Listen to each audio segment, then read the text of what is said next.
What if the laws of physics aren't fixed, but flicker at the edges of the cosmos?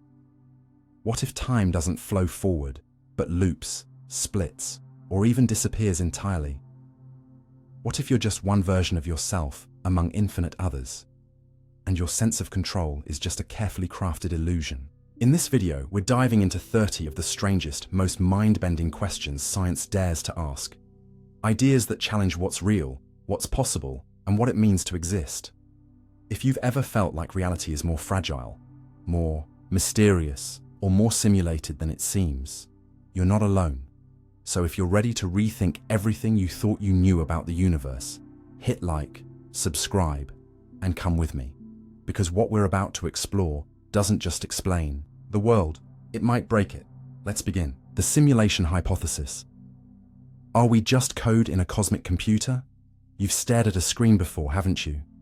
Watched pixels move, shapes change, colors shift, entire worlds rendered from lines of code so effortlessly, so convincingly, that you forgot, just for a moment, that what you were seeing wasn't real. Just data, just numbers dancing, just simulation. Now take that sensation, that flicker of disorientation, and scale it outward, past the edge of the desk, past the walls of your room, past the atmosphere, and into the stars. What if the same illusion that makes a game feel real is happening right now, around you, to you? What if the walls, the sky, your hands, your memories, your sense of self, what if all of it is part of a larger simulation? That's the simulation hypothesis in its simplest, most unnerving form. The idea that reality, as you know it, may not be real at all, but a highly sophisticated construct, generated not by nature, but by code, maintained not by physics, but by processing power, overseen not by a deity, but perhaps by a programmer. It sounds like science fiction, but it's a theory taken seriously by philosophers, physicists, even tech billionaires. Because the deeper you look into the structure of the universe, the more it starts to resemble a computational system. Rules, logic, repeating patterns, a finite speed limit for information, and perhaps most chillingly, limits, granularity, like pixels on a screen, the Planck length, the smallest measurable unit of space, the Planck time, the smallest measurable unit of time. Beneath these thresholds, the universe blurs into uncertainty, like a low-resolution image zoomed too far. Ask yourself, why should a real analog universe have limits? Why would time or space be quantized, discrete, unless there was a grid beneath it, unless reality was being rendered frame by frame? And it goes deeper. In video games, rendering is optimized. Only what the player sees is processed in detail. Everything else is background noise. Apply that to physics, and you get the observer effect. Particles that don't decide on a state until they're observed, Schrödinger's cat. The double-slit experiment. Reality that doesn't collapse into form until you're looking at it. Almost as if the universe is conserving resources. Almost as if your perception isn't a window, but a trigger, a function. Cool. Simulated worlds and games are designed to react dynamically to player input. Why would the universe be any different if it too were simulated? Then there's the code itself, mathematics. It underpins everything, from the orbit of planets to the behavior of electrons. Math doesn't just describe reality, it defines it. In a natural universe, you might expect chaos, noise, unpredictability. But ours obeys laws so precise that we can launch a rocket and know exactly where it'll land years later. That isn't normal, that's not messy, that's code, that's architecture, that's design. And so we begin to ask, if reality is this consistent, this structured, this fine-tuned, maybe it's not natural, maybe it's artificial, constructed, maintained.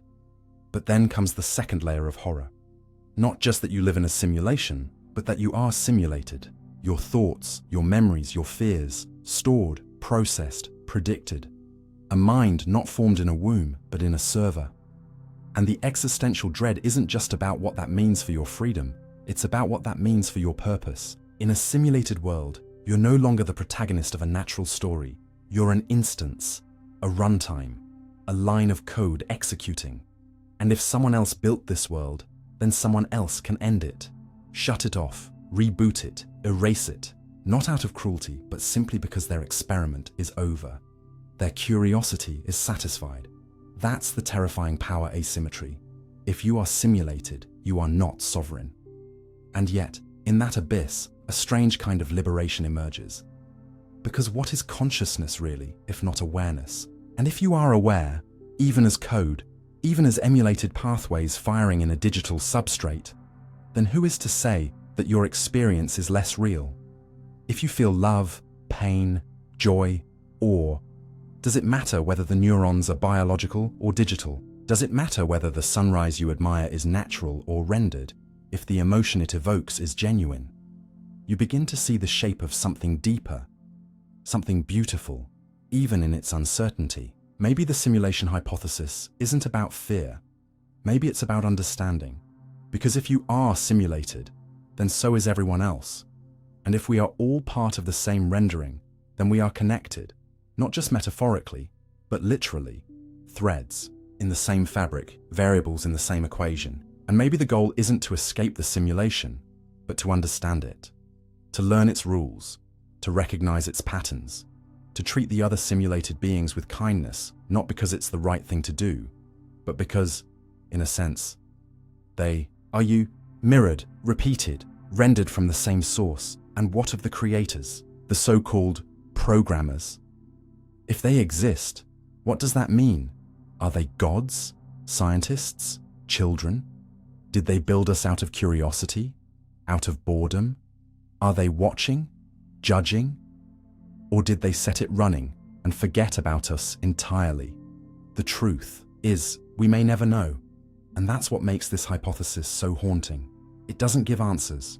It only strips away assumptions. Assumptions about what is real, about what matters, about where you came from and where you're going. But in that space left behind, something new can grow. A kind of radical humility. A realization that meaning doesn't come from origin. It comes from engagement, from choice, from the way you treat others, from the way you face uncertainty.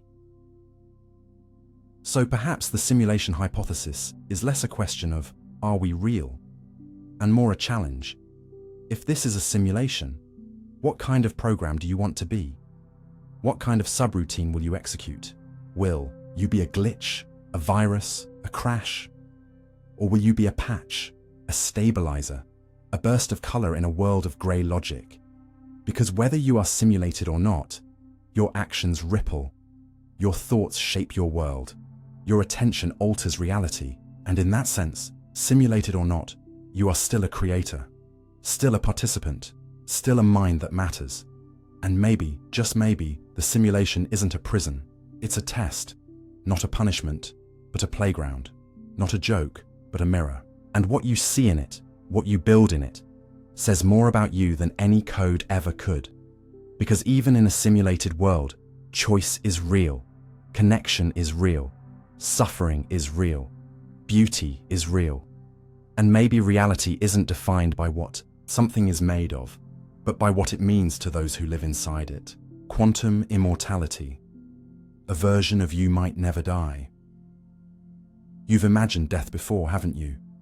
Not just the idea of it, but the edge of it, the flicker before nothing, the sharp drop beyond the last breath.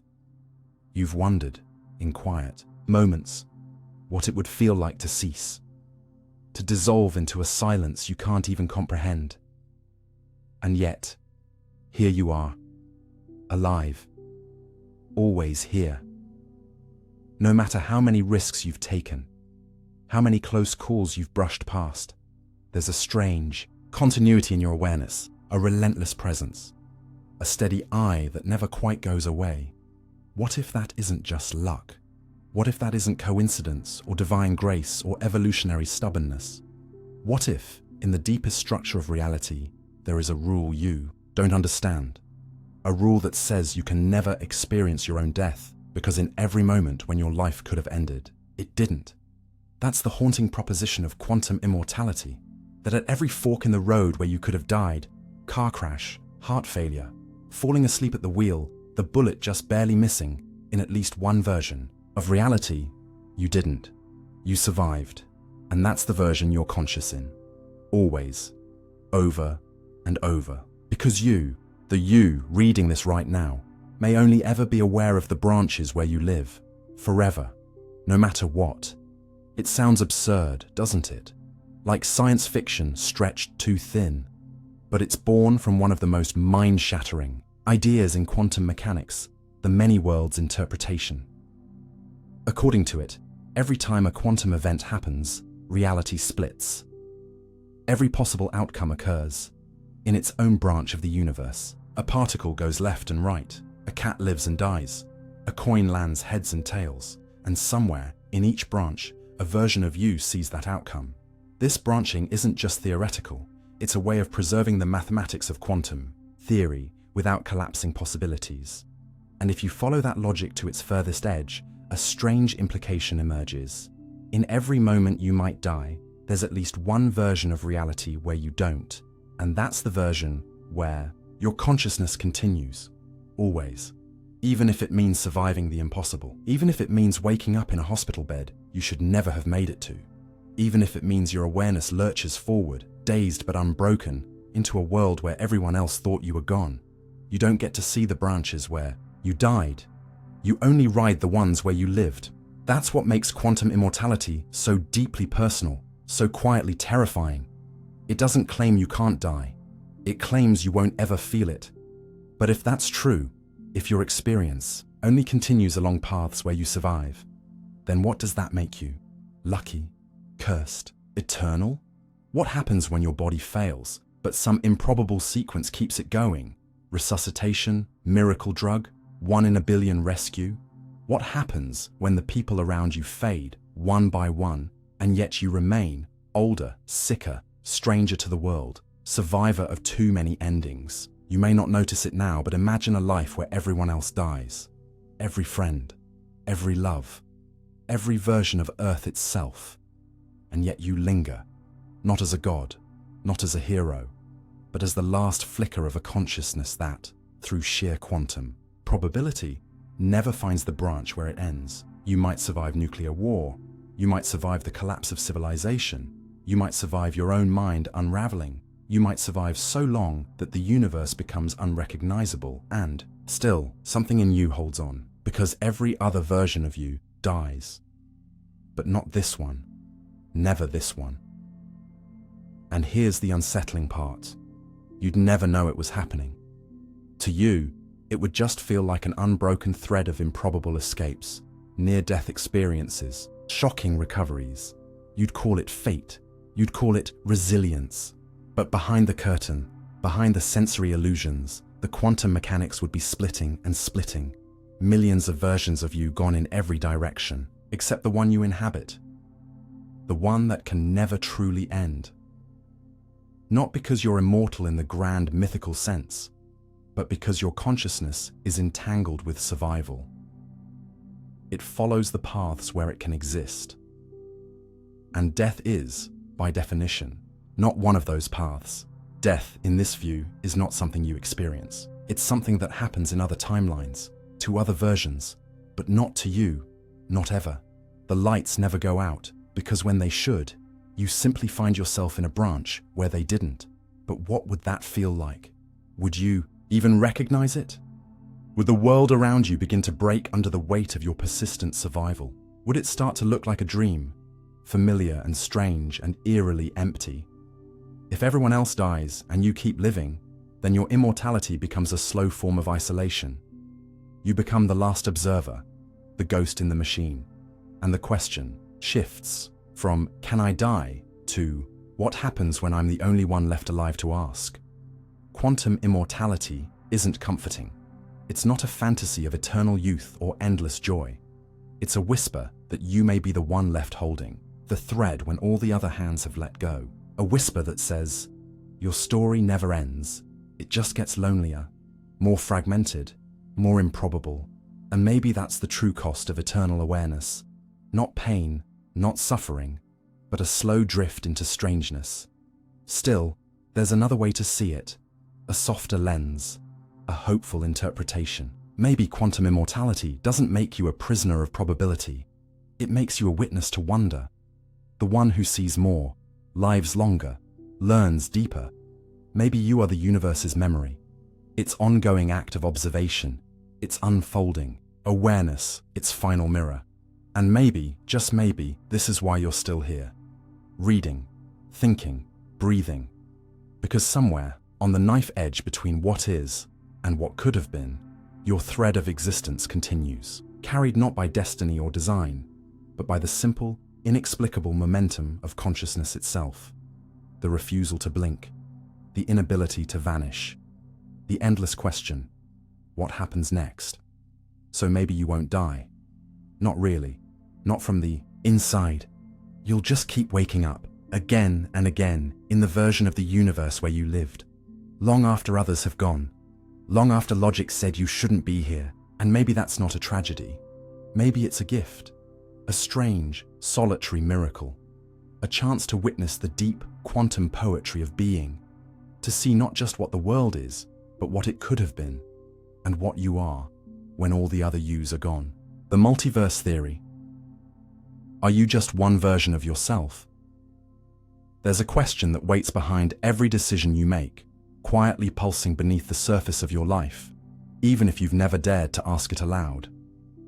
What if there's another version of me, somewhere else, who chose differently? A version who spoke up instead of staying silent, who stayed instead of leaving, who said yes instead of no. And if that version exists, what does that make you? Just one thread in a tapestry of infinite yous. That's the unsettling promise of the multiverse theory, the idea that our universe isn't the only one, not by a long shot, that it's just one bubble in an endless cosmic foam, one page in an infinite book where every possible version of reality has already been written and still somehow unfolds. This isn't fantasy, it's a hypothesis drawn from real physics. Mathematical frameworks like string theory and quantum mechanics hint at it. Inflationary cosmology supports it, and the many worlds interpretation demands it. In this view, every quantum event that could go one way or another splits the universe in two, one where it goes left, one where it goes right. And if the universe splits, then so do you, not metaphorically, literally. Infinite branches, infinite outcomes, infinite yous, all diverging from this moment, right now. Think of it. Every time you faced a fork in your life, every chance, every heartbreak, every breath you held before making a choice, another you branched off into a world where you chose the opposite. Somewhere out there, there's a version of you who became an artist, another who never left home, another who apologized, another who never did. Some versions of you are kinder, some are crueler, some lived longer, some didn't. And in the scope of the multiverse, no version is more real than another. Each one is fully alive in its own timeline, its own physical reality, its own unfolding story. You are not the one true version. You are one of many. Not a single flame, but one flicker in an endless constellation of selves. And suddenly, identity stops being a fixed point and becomes a spectrum. Who you are right now is not who you've always been, or who you had to be.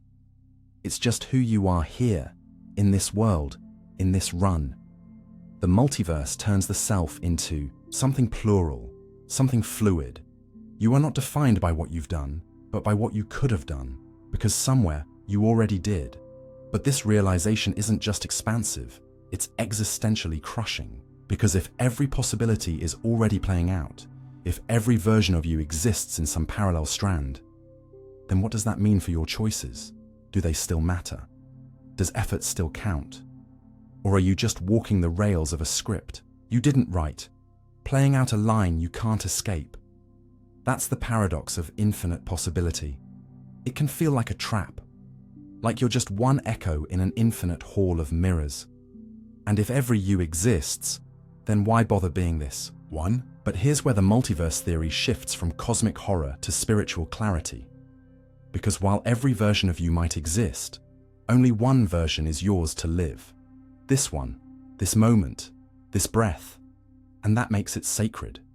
Because it's yours. Because it can never be exactly repeated, not even across infinity. No other you, will experience this second in this way, with these scars, these hopes, this exact silence between heartbeats. And that uniqueness, the uniqueness of this experience, becomes its own kind of salvation. You don't have to be better than the other yous. You don't have to outshine their achievements or regret their paths. You just have to be here, present, awake, alive in your own timeline, because that's the only place you ever are. And maybe that's the quiet mercy in all of this. The multiverse doesn't make you meaningless. It makes you free. Free to stop clinging to the illusion of the perfect life. Free to stop punishing yourself with the weight of unlived dreams. Because somewhere, those dreams were lived. Somewhere the alternate you went all in. Somewhere they crashed harder than you did. Somewhere they loved deeper, lost more, rose higher. And somewhere, they still wonder about you. You are someone else's parallel life, someone else's what if. And yet here you are, grounded in this thread of existence, not because it's the best one, not because it's the worst, but because it's yours. This is the version of you that got the spotlight, the one who gets to feel the air in your lungs, the weight of your memories, the tremble of your voice when you speak truth out loud. This is the version of you who gets to learn, to fall, to heal, and to shape the only story you'll ever truly touch. So when the world feels heavy, when your past feels like a list of missteps and missed chances, when the ache of who you might have been whispers just a little too loud, remember this: you are not trapped in one life. You are anchored in it, and that's a gift, not a punishment. You don't have to live all possible lives. You just have to live one deeply, fully, as honestly as you can. Because if the multiverse is real, then every life is sacred. Every version is whole. Every you is valid. But this you is the only one who can feel the full depth of this exact journey. And that, in the end, might be more powerful than any cosmic theory. Because even if there are infinite yous, only one of them gets to be you. The Fermi paradox. Where is everybody in the universe? It begins as a simple question, but it doesn't stay simple for long.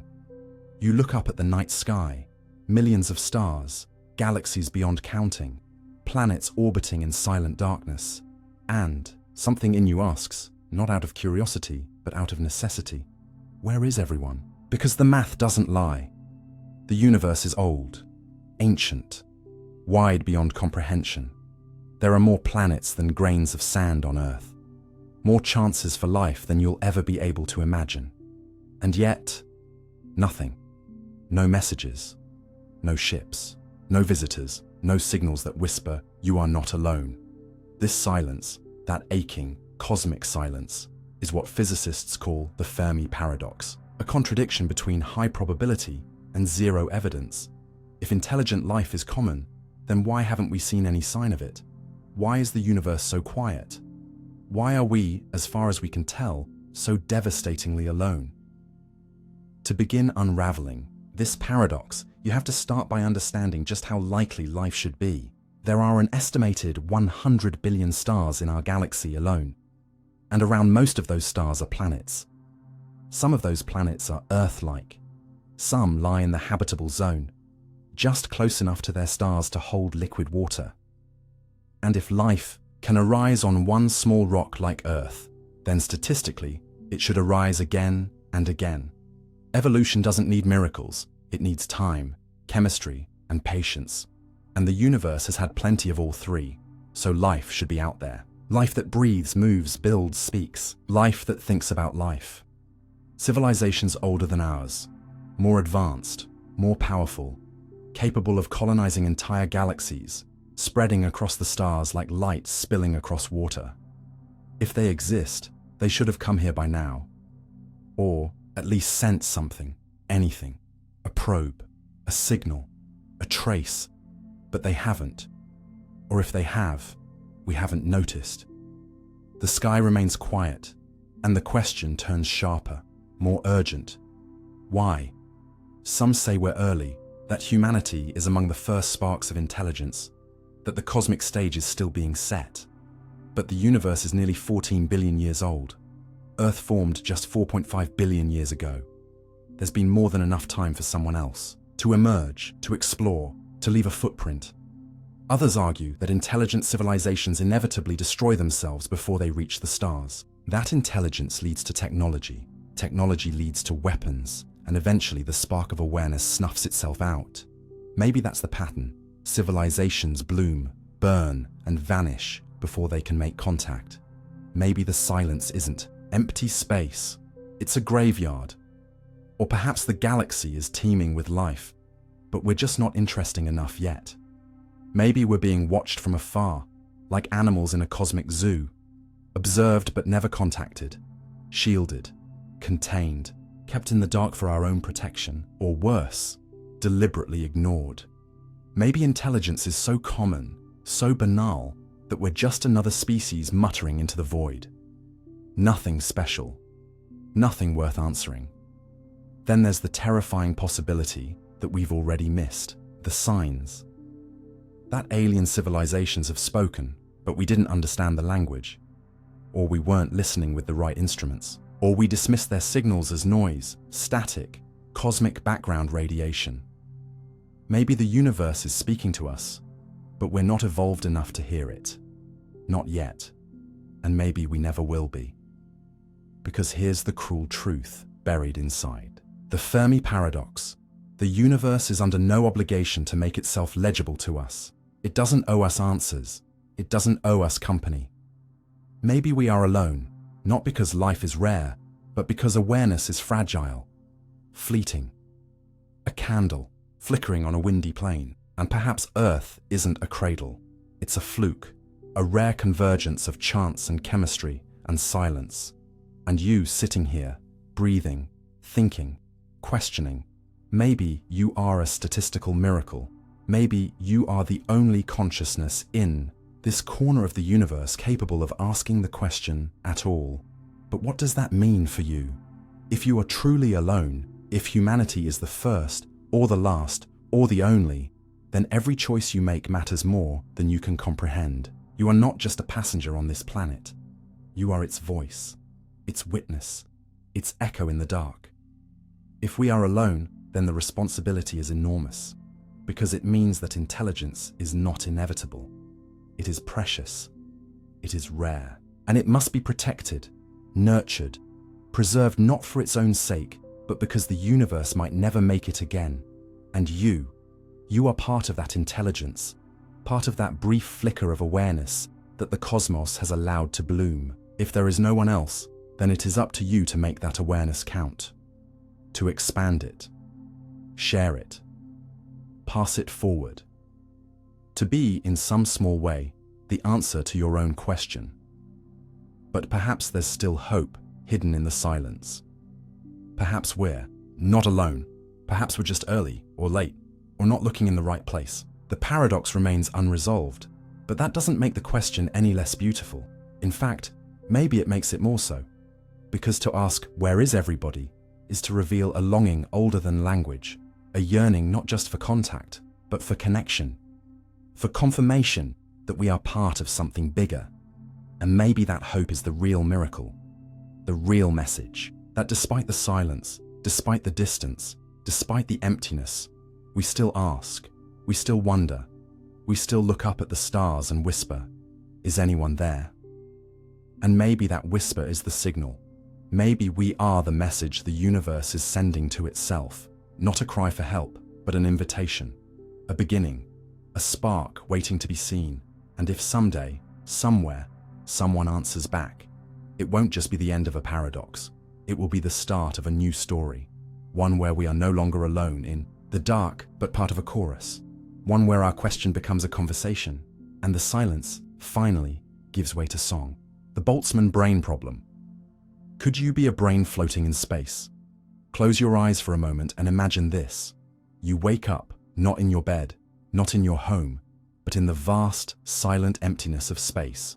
There's no planet, no stars, no body, just darkness, and you. A brain, suspended in the void, pulsing with thought, fully conscious, fully aware. Memories of a life you swear you lived flash through your mind. Childhood, family, laughter, pain, first kisses, late-night fears, the scent of rain on pavement, the taste of coffee on your tongue. They feel real, undeniable. But what if none of it ever happened? What if those memories, those experiences, your entire identity, were nothing more than a fluke of entropy, a statistical hiccup in an infinite universe? That is the unsettling question at the heart of the Boltzmann brain problem.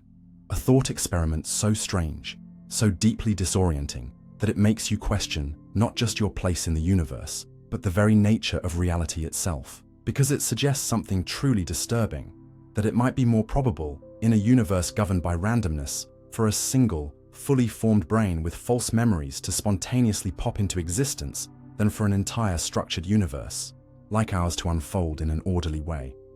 It begins with the 19th century physicist Ludwig Boltzmann and his attempts to explain why order exists in a universe that should statistically be dominated by chaos. The laws of thermodynamics suggest that systems tend toward disorder, that entropy, randomness, always increases. And yet, here we are, in a world full of structure and symmetry and meaning. Boltzmann's answer was elegant, if uncomfortable. Perhaps our entire universe is just a rare, temporary fluctuation in an otherwise high-entropy sea. A pocket of order that emerged by chance, like a whirlpool forming in a turbulent ocean. For decades, that idea sat quietly, filed away as a mathematical curiosity. But then someone asked the question that cracked everything open. If ordered systems are so improbable, then shouldn't smaller fluctuations be vastly more common than large ones? And if so, isn't it more likely that instead of this entire, ordered universe forming spontaneously, only a single brain formed, just one conscious mind, complete with fabricated memories and experiences, floating alone in the chaos, with no real world around it? That's the Boltzmann brain. And if you follow the math, it's horrifyingly plausible, because the probability of a full universe forming by random fluctuation is infinitesimally small. But the probability of a single brain forming with false memories is less small. And in an infinite or eternal universe, what's less small eventually becomes likely, inevitable even, which leads to the terrifying conclusion that most conscious experiences in the universe might not belong to evolved creatures in a structured cosmos, but to disembodied, momentary minds hallucinating reality just long enough to question it. Minds like yours, right now. And suddenly the walls around you start to feel less solid. The ground beneath your feet feels conditional. Your memories, your sense of identity, begin to tremble at the edges. Because if it's possible that you are a Boltzmann brain, then what is real? Is the past real? Is your body real? Or is this moment, this sentence, the only thing that truly exists, before everything dissolves back into entropy? But wait, if this hypothesis is so devastating, why haven't we rejected it outright? The truth is, we try. We look for ways to escape it, to disprove it, to find loopholes. One common answer is rooted in cosmology. We assume that a well-behaved universe, governed by inflation and bounded lifespans, produces far fewer Boltzmann brains than it does evolved observers like us. If the universe ends in a heat death quickly enough, or if inflation is constrained, then perhaps structured minds like ours are the norm, not the hallucinations. Others argue from logic. If you were a Boltzmann brain, how could you ever reason your way out of it? How could you trust anything you think? Any memory you have? Even the conclusion that you are a Boltzmann brain could itself be a fabricated thought in a sea of mental noise. It's a paradox that eats itself, a Mobius strip of doubt. And some physicists and philosophers suggest that a good theory of the universe must reject scenarios that lead to this kind of solipsistic nightmare, that if a theory predicts more fake minds than real ones, then the theory must be flawed, no matter how elegant it seems. Because science, at its core, must assume some degree of coherence, some basic trust in experience, and yet, the shadow lingers. Because the Boltzmann brain isn't just a problem of cosmology, it's a mirror to your own uncertainty. It forces you to ask, how do I know the world is real? Not believe, not hope, but know. How do I know the sun rose yesterday, if the memory of it could have been implanted this morning by a random fluctuation? How do I know this moment isn't the only moment? And worse, how would I ever be able to tell the difference? These aren't questions most people want to ask. They disturb the stillness. They unravel the confidence you build your identity on. But asking them doesn't mean you're falling apart. It means you're awake, aware of the boundaries of your knowing, conscious of the thin veil that separates certainty from speculation. And maybe that's the point, because even if you are just a brain in a void, conjured up by entropy for one brief breath of awareness, you're still aware. You still feel. You still question. And that matters. That is the spark that no randomness can erase. So what do you do with this knowledge? How do you live your life under the shadow of the Boltzmann brain? Maybe you don't live in spite of it. Maybe you live because of it. Maybe the fragility of reality, the possibility that it could all be a dream, is precisely what makes it precious. You cherish it, not because it's permanent, but because it might not be. You hold the people you love a little tighter. You speak your truth with a little more urgency. You wake up each day with the quiet courage of someone who knows that none of this was promised, that every moment is a rebellion against the void, that your consciousness, however it came to be, is the rarest thing in the cosmos, a light in the dark, brief but brilliant. And maybe that's enough. Maybe the question of whether you're real is less important than the fact that you care, that you wonder, that you reach. And if somewhere, somehow, there is a Boltzmann brain floating in space, alone, confused, clutching memories of a life it never lived, then maybe, just maybe, the echo of your thoughts tonight will reach it, not as proof, but as comfort, as companionship. As a reminder that even in a cold, indifferent universe, there was a flicker of meaning, a moment of connection, a brain that wondered if it was real, and in doing so, became the most real thing of all, the fine-tuning problem. Why is the universe so perfectly calibrated? Step back for a moment and consider this. If gravity were just a little stronger, stars would burn too quickly and collapse before planets could form. If it were slightly weaker, stars might not ignite at all. If the electromagnetic force were even a fraction different, atoms wouldn't hold together the way they do, and chemistry, everything from DNA to stardust, wouldn't be possible. If the expansion rate of the universe were altered by even 1 part in a quintillion at the beginning of time, the cosmos would have either collapsed back in on itself or torn apart before galaxies could ever congeal. And yet here we are, on a planet with just the right warmth, orbiting a stable star, breathing air made of atoms that obey laws of physics so precise, they seem intentional. This isn't poetic exaggeration. It's known as the fine-tuning problem, the recognition that the fundamental constants of our universe appear to be calibrated with astonishing precision to allow for life, order, and complexity. And the deeper we look into the equations that govern reality, the harder it becomes to dismiss it as coincidence. The question grows louder. Why is everything so perfectly set up for us to exist? It's easy to miss, because you're used to it. You wake up in a world where gravity just works, where sunlight doesn't instantly kill you, where water can freeze and melt and evaporate in cycles that sustain oceans and seasons and life. But every one of those phenomena is balanced on a knife's edge. Just a shift in the strength of the strong nuclear force and atoms couldn't form the carbon your body depends on. A different cosmological constant, and space would stretch into sterile nothingness. We're not talking about one lucky number. We're talking about dozens, maybe hundreds, of physical constants and initial conditions that all fall within the narrowest of ranges needed for complexity. And it doesn't feel accidental. It feels engineered. Like a machine that was built to support experience. Like a code written with intention. Which is why so many scientists, philosophers, and thinkers find themselves pulled into the strange gravity of this problem, not just as a mathematical puzzle, but as an existential whisper. So what are the explanations? One is divine design, the idea that the universe was created by an intelligent force with the purpose of birthing life, consciousness, and perhaps even you.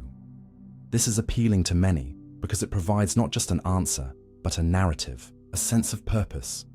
But it also raises its own questions. Why this universe and not a better one? Why so much suffering? So much silence? And why would a creator choose to reveal themselves only in the ambiguous fingerprints of physics? Another explanation is pure chance. Maybe we just got lucky.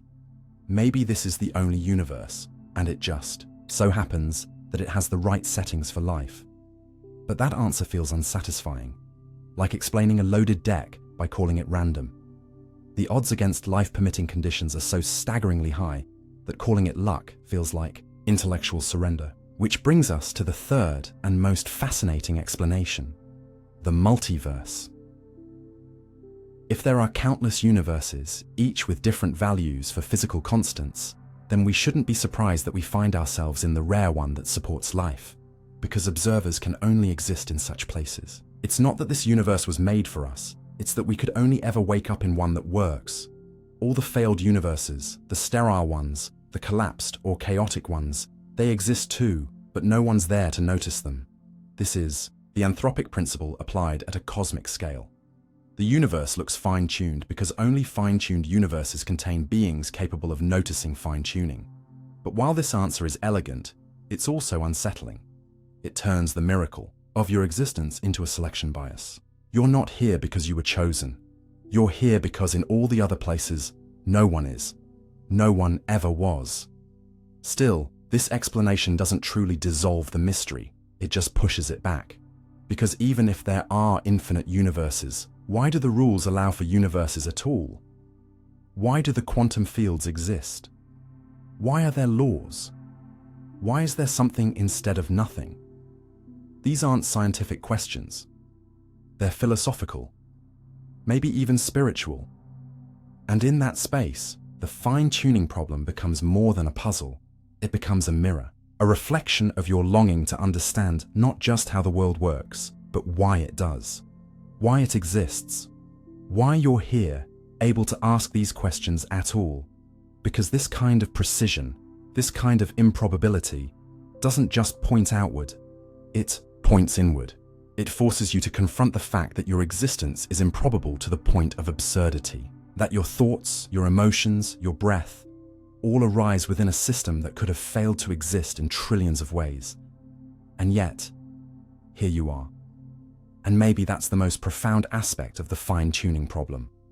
Not the implications, for God or the multiverse or simulation theory, but the personal confrontation with contingency, with fragility, with the terrifying, exhilarating possibility that existence, your existence, is not guaranteed, not necessary, not repeatable. It's a window, a narrow one, and it won't stay open forever. But while it is, you get to look through it. You get to experience light, love, sorrow, music, memory, connection, confusion, curiosity. And whether that window was opened by divine intention, cosmic roulette, or quantum proliferation, it's still open, right now, for you. So what do you do with that knowledge? How do you live? Knowing that the entire universe had to be calibrated with unimaginable precision for you to simply sit here and think. You live deeply. You wonder honestly. You ask impossible questions, not to find easy answers, but to honor the miracle of being able to ask them at all. Because fine-tuning doesn't demand belief. It demands awe. It asks you to stop treating existence like a given and start treating it like the rarest thing in the cosmos. It invites you to live, not with certainty, but with reverence. Because whether the universe was crafted by design, born by chance, or bubbled out of quantum law, one thing is undeniably true. It didn't have to include you, but it does, and that changes everything. The false vacuum theory. Reality might be metastable. You go through life assuming the ground beneath your feet is solid, that the universe, the space you move through, the air you breathe, the atoms that form your body, is stable, dependable, built on bedrock laws that won't suddenly rewrite themselves while you sleep. But what if that confidence is misplaced? What if everything you know, reality itself, is balanced on a delicate illusion, a temporary plateau, a ledge that only looks like the foundation? That's the unnerving proposition of the false vacuum theory, a scientific hypothesis that suggests our universe may not be in its true, lowest energy state. Instead, it may exist in a false vacuum, a fragile, temporary bubble of stability that only feels permanent because it hasn't collapsed yet. And if that's true, then all of this, space, time, matter, thought, could vanish in an instant. Not through war or climate or collapse, but through a silent, unstoppable process of quantum decay that no one would ever see coming. The idea begins with fields, those invisible energies that stretch across the fabric of the universe. One of these is the Higgs field, which gives particles mass. When the Higgs boson was discovered in 2012, it wasn't just a victory for physics, it was a clue. A clue that the universe might not be sitting in the most stable configuration of energy. In quantum mechanics, fields have multiple possible energy levels, like hills and valleys in a cosmic landscape. A true vacuum is the absolute lowest point, a stable, unshakable state. But a false vacuum is a trap, a shallow valley that seems stable from within but isn't the deepest, and our universe might be stuck there. The calculations, based on the measured mass of the Higgs boson and the top quark, hint that we're in a metastable state, balanced, quiet, but not permanent. The real horror lies in what could happen next. In the quantum realm, even improbable events can happen, given enough time.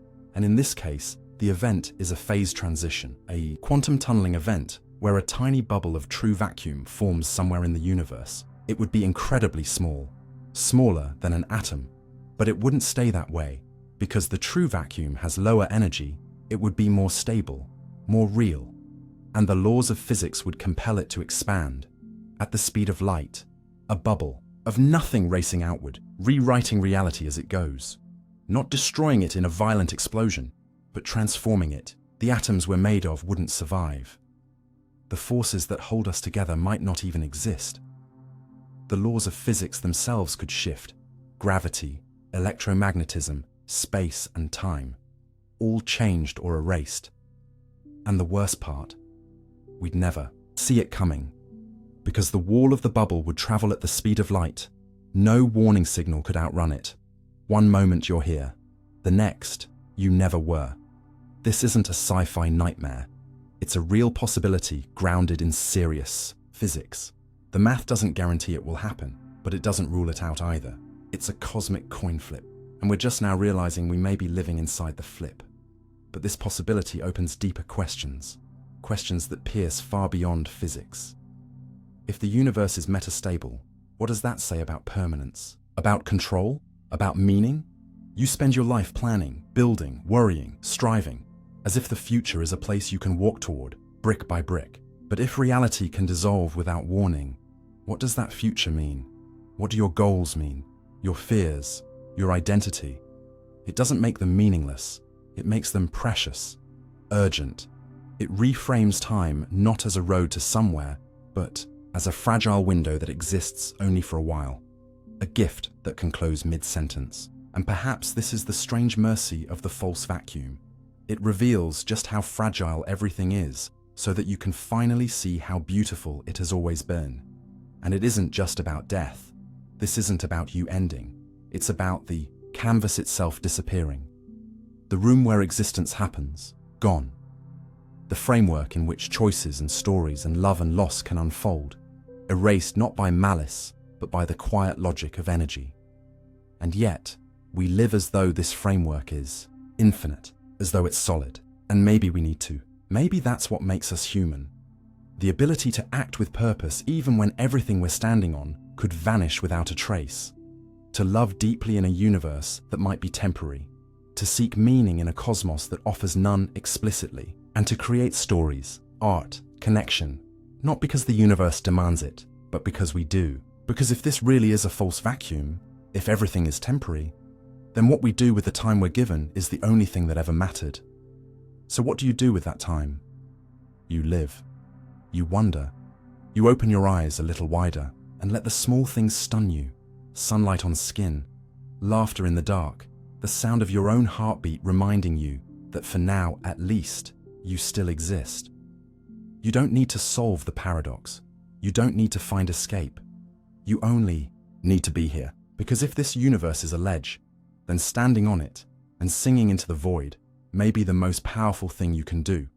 And if it's stable, if we are safe after all, then your life still holds meaning. But if it's not, if this is all a shimmering bubble waiting to collapse, then your courage in the face of that collapse becomes the most honest beauty the universe has ever known. To choose wonder over despair, to choose love over nihilism, to choose presence over panic. That's the real answer to the false vacuum. Not fear, but fire. Not escape, but expression. Not permanence, but presence. Because whether the universe ends tomorrow or stretches on forever, this moment is yours. And that is enough. Gödel's Incompleteness Theorem. Some truths can't be proven. You grow up believing that if something is true, it can be proven. That the universe is like a puzzle, complex perhaps, even infinite, but still solvable. You're taught that logic is your compass, mathematics your map, and reason your flashlight in the dark. That truth is discoverable if only you're clever enough, patient enough, thorough enough to find it. But what if that's not true? What if there are truths, real objective truths, that no amount of logic can reach? What if some facts about the universe, or even about yourself, are not just undiscovered, but undiscoverable? That's the unsettling revelation at the heart of Gödel's Incompleteness Theorem, a landmark result in mathematical logic that shattered the very foundations of certainty. It tells us, with brutal elegance, that in any system complex enough to contain arithmetic, there are statements that are true but unprovable within the system itself. Truths that exist in silence, proofs that lie forever out of reach. And if that sounds abstract, it's not.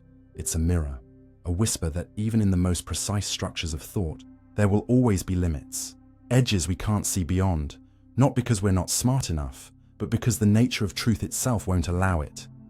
To understand the weight of this, you have to go back to the early 20th century, a time when mathematicians believed that all of mathematics could eventually be captured by a perfect set of axioms, a foundational framework from which every theorem, every equation, every truth could be logically derived. This dream of completeness was more than just ambition. It was a kind of faith.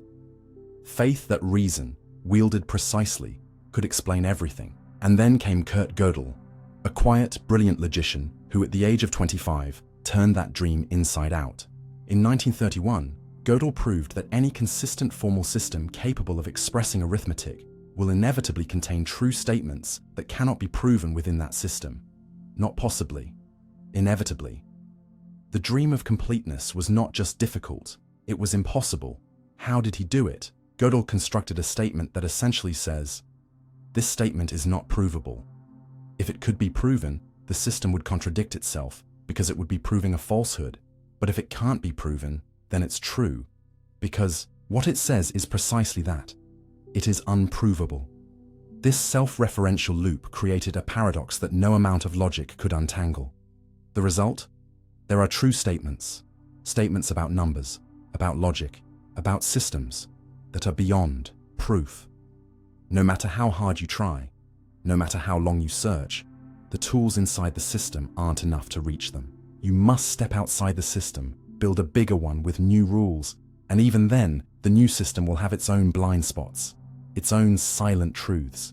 It's a recursive wound, a built-in boundary, and suddenly, certainty dies.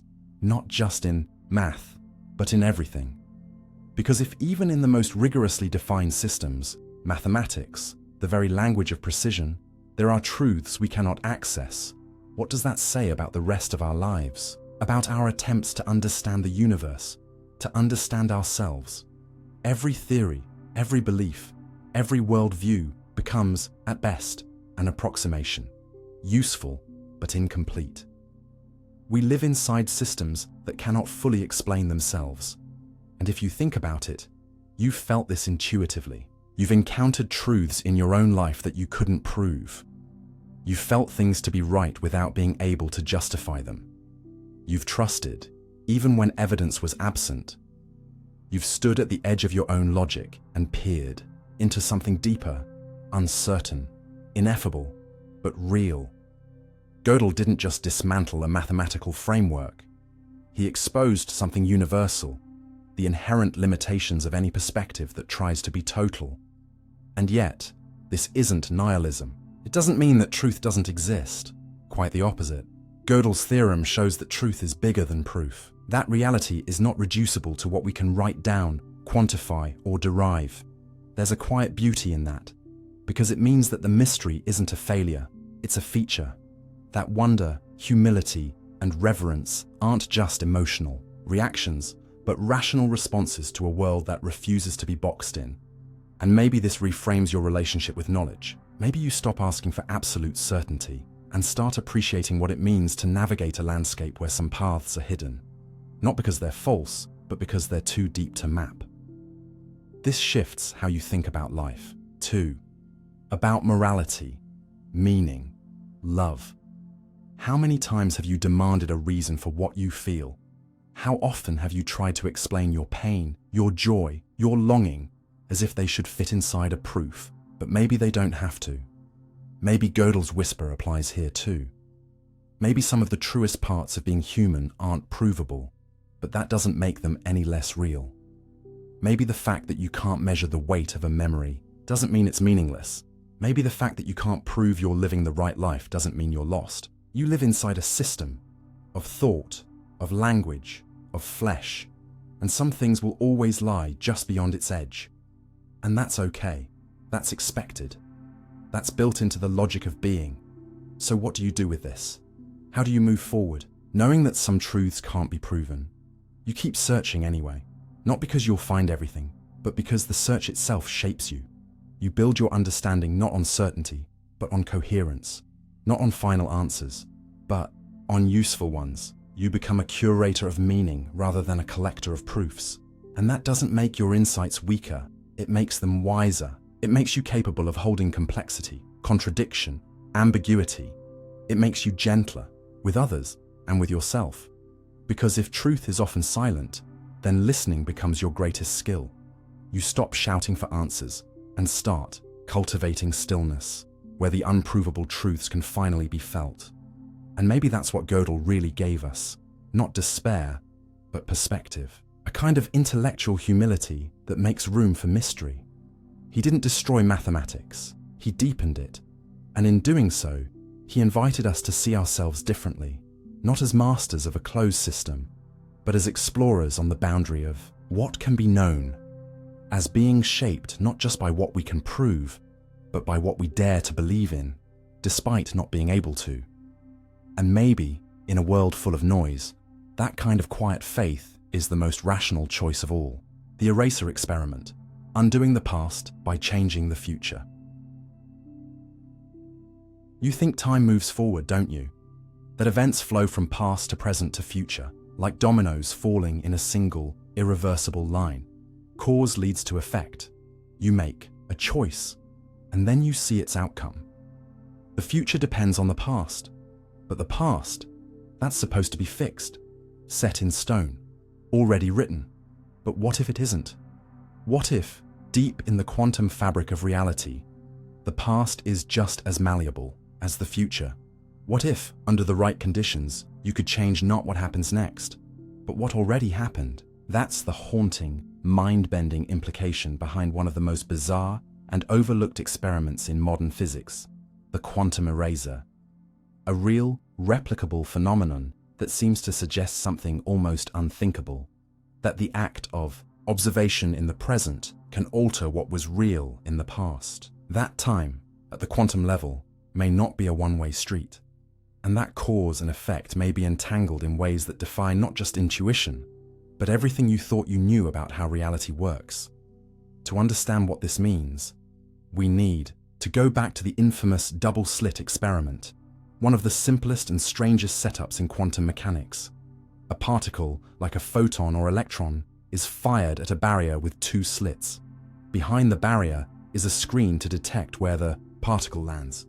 If one slit is open, the particle behaves like a particle. But if both slits are open, something incredible happens. The particle acts like a wave. It interferes with itself, creating a pattern of peaks and troughs on the screen, as if it went through both slits at once. That's already strange. But it gets stranger. If you place a detector at the slits to observe which path the particle takes, the interference pattern disappears. The particle behaves like a particle again. Simply observing the path collapses the wave of possibilities into a single outcome. The very act of looking changes the result, but the quantum eraser takes this further, much further. In one version of the experiment, entangled photons are used, pairs of particles that are linked no matter how far apart they are. One photon goes through the double-slit apparatus, and its entangled twin goes off to a separate detector. Here's the twist. Scientists can choose whether or not to measure the path information of the entangled twin after the first photon has already hit the screen. And depending on that delayed choice, the interference pattern either appears or doesn't appear, even though the detection event has already happened.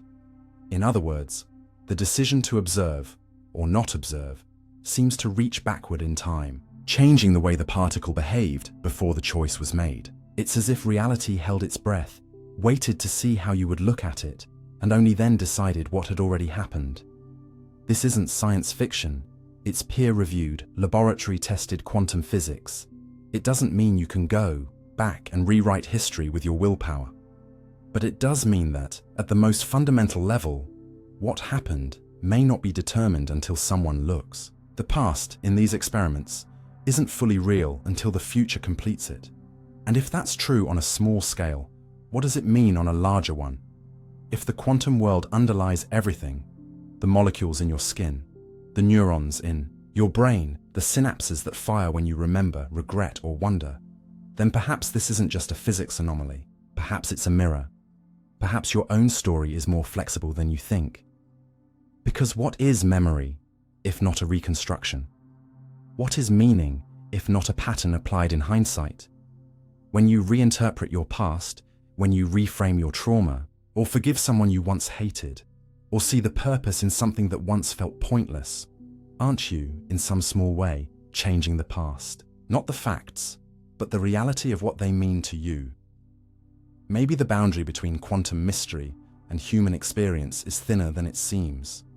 Maybe the same reality that lets a photon travel both paths until you look, lets your mind hold multiple truths until you decide which one to live by. And maybe the act of healing isn't just about the future. Maybe it's about collapsing the past into a new form, one that serves you instead of haunting you. This doesn't mean anything goes. It doesn't mean facts are optional, but it does mean that the universe may be more participatory than you realized. That reality isn't a static stage, but an unfolding process, and you are part of that process, not just as an observer, but as a co-creator. The quantum eraser shows us that observation matters, that choices ripple, that the line between before and after is not as firm as we thought.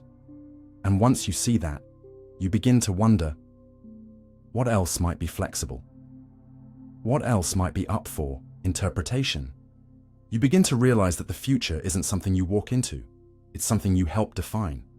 And the past? It's not a fixed anchor dragging behind you, it's a field of possibilities, waiting to be rewritten by the light you shine on it. So what do you do with that knowledge? How do you live in a universe where time may not flow in one direction, where causality may be recursive, where what happened might depend on how you choose to look at it? Maybe you stop trying to nail down every truth. Maybe you hold your history with more compassion and your future with more courage. Maybe you let go of the idea that your life is a chain of irreversible causes and start seeing it as a quantum pattern, always shifting, always responsive to awareness. Maybe you understand that forgiveness isn't weakness, it's a form of time travel. That love isn't just emotion, it's an entanglement that shapes reality across moments. That presence, genuine, conscious presence, is the most powerful form of observation. One that can collapse uncertainty into peace. One that can undo damage not by erasing it, but by giving it new context. Because if the universe really works this way, if the future can shape the past, if observation can rewrite trajectory, If the story isn't over until you look at it, then you are never truly stuck, never truly doomed, never truly finished. You are always in the middle of rewriting what was, by choosing what will be, and that perhaps is the most beautiful erasure of all. Not the deletion of mistakes, but the redemption of meaning. Not a clean slate, but a new signature on a page still being written. Not the past undone, but the future whispered backward, saying, you can still change what this meant. The delayed choice experiment. The future affects the past. You've always been taught that time flows like a river, steady, unchanging, one direction only. The past happens first, then the present, then the future. Cause leads to effect. Decisions are made, consequences follow. That's how you live, how you understand your story. You are shaped by your past, and you move toward your future. But what if that flow could be reversed? What if the future could reach back and change what happened before? What if the timeline you rely on for meaning, for memory, for identity, isn't as fixed as it feels? That's the disturbing implication of the delayed choice experiment, a real scientific test that seems to show that choices made in the present can retroactively affect events that already occurred in the past. Not metaphorically, not in terms of interpretation or perspective, literally, physically. And once you understand what this means, you begin to feel time itself bend, not as an illusion, but as a fragile agreement between the universe and your expectations. The experiment was first proposed by physicist John Archibald Wheeler, who imagined a variation on the double-slit setup, where a photon is fired toward a pair of slits, and whether it acts like a wave or a particle depends on whether you measure its path. But Wheeler asked, what if you delay that decision? What if you wait to determine how you'll observe the particle until after it has already passed the slits, but before it hits the detector? What happens then? The answer defies logic. If you choose to detect which slit the photon went through, it behaves like a particle, taking one path. If you choose not to detect, it behaves like a wave, taking both paths. But crucially, your choice happens after the particle has passed the slits, which means your present decision appears to determine the particle's past behavior. Did it go through one slit or both? The universe doesn't decide until you do. This experiment has since been replicated in various forms, including versions using quantum entanglement and fast-switching detectors to ensure no information from the future could reach the past by conventional means. And every time, the result is the same. The behavior of a quantum particle can be influenced by choices that happen after it should have already decided what it was doing. In other words, the future rewrites the past. Not in a poetic sense, but in a physical, measurable, laboratory-confirmed way. It's as if the universe doesn't bother settling on a definite past until it knows how the future will unfold. And that's not how rivers work. That's how stories work. Narratives, contexts, that's how minds work. Suddenly, the simple comfort of time as a linear progression falls apart, and you're left standing in a strange fog, wondering, if the universe delays its decision until after you do, then what does that make you? A participant? A co-author? A retroactive cause in your own reality? And if subatomic particles obey this logic, then what about you? Your choices, your memories, your regrets? If the future can influence the past at the quantum level, could it also echo through the higher structures built on those foundations? Could your sense of self, your personal timeline, your identity, all be more fluid than you ever imagined? And maybe you've felt this before. In the way a decision made today changes how you interpret a memory, in how new understanding transforms old pain, in how the love you feel now rewrites the way you remember a relationship that once felt broken. We tend to think the past is static, but emotionally and psychologically, it never is. We are constantly editing the meaning of our lives with each new experience, and perhaps the delayed choice experiment is physics catching up to what humans have always known in their bones. That the past is not a frozen archive, but a living narrative, one that reshapes itself in response to how the story turns out. This raises another question. If the universe waits to define history until observation, then what exactly is the role of the observer? Are you just watching the movie? Or are you part of the editing process? Every time you measure, you force the universe to collapse possibility into actuality. You force it to choose. And that choice doesn't just affect now, it reaches backward. It rewrites the path. This means reality is not built like a statue, carved from marble with perfect permanence.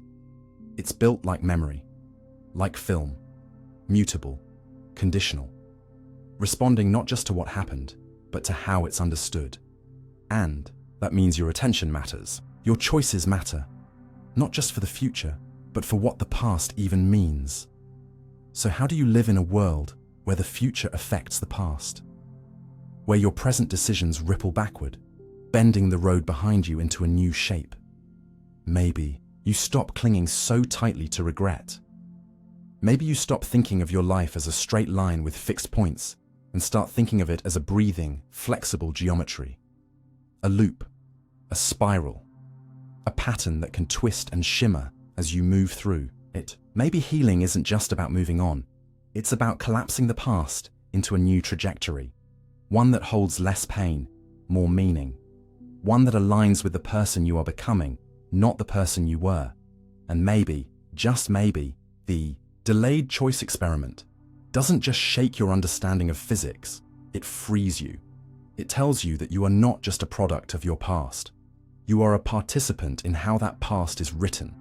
You are not locked into a story dictated by earlier pages. You can go back, not with time machines, but with meaning, with attention, with reinterpretation, with the quiet power of choosing differently now. And in doing so, you ripple backward. You erase the inevitability of what was. You shift the context. And in the deepest, most quantum sense, you create. So the next time you wonder if the past defines you, remember this: the past isn't finished. Not until you stop observing. Not until you stop deciding. Not until you stop giving the story new meaning. Because in this strange, delayed, shimmering universe, the timeline doesn't lead you. It listens to you. And you are not just walking through it. You are shaping it, every step of the way. The heat, death of the universe, when time itself might end. You look around and everything seems alive. The earth buzzes with motion. Stars burn in distant galaxies. Atoms dance inside your skin. And time ticks forward like the steady pulse of a living thing. You wake up and the sun rises again. Water moves through rivers and oceans. Leaves rustle with the breeze. And the world breathes with you. It feels infinite, doesn't it? Like there will always be another morning, another story, another breath, another chance. You live as if continuity is guaranteed, as if the machinery of existence will keep humming forever. But physics tells a different tale, a colder one, a slower one where motion fades, energy spreads, and everything eventually runs out. That's the quiet catastrophe behind the concept of the heat death of the universe. A moment not of fire or violence or dramatic collapse, but of stillness, silence.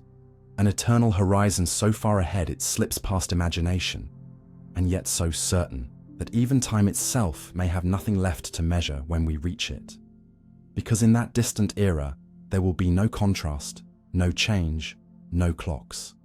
Just a flat, frozen cosmos where nothing happens because nothing can. And the haunting part? This isn't a fantasy. This isn't science fiction. It's one of the most widely accepted theories of how the universe will end. To understand why, you have to think about entropy, not just as chaos, but as spread, as sameness, as the even smearing of energy across everything. Every system, given time, drifts toward equilibrium. Ice melts into water, heat leaks from hot to cold, stars burn their fuel, engines lose their efficiency, your coffee cools, your heartbeat slows with age. Entropy is the direction of time. It's not that order becomes disorder. It's that usable energy becomes less and less available until there's no difference left to drive change. Our entire universe is a closed system gradually unwinding, and someday, when all the stars have exhausted their fire, when every black hole has dissolved into background radiation, when matter itself has decayed into faint particles with barely enough motion to count as existing, what will remain is a universe that still is, but no longer does anything. This is the heat death, not a dramatic bang or an apocalyptic flameout, but an infinite expanse of uniform nothing. A quiet void where everything has gone lukewarm and stale, no energy gradients, no usable heat, no meaningful motion, just vast, empty darkness at maximum entropy. In this state, even temperature becomes meaningless because temperature requires contrast, and time. Time becomes meaningless too because time requires change. In a cosmos where nothing moves, there is no before and after.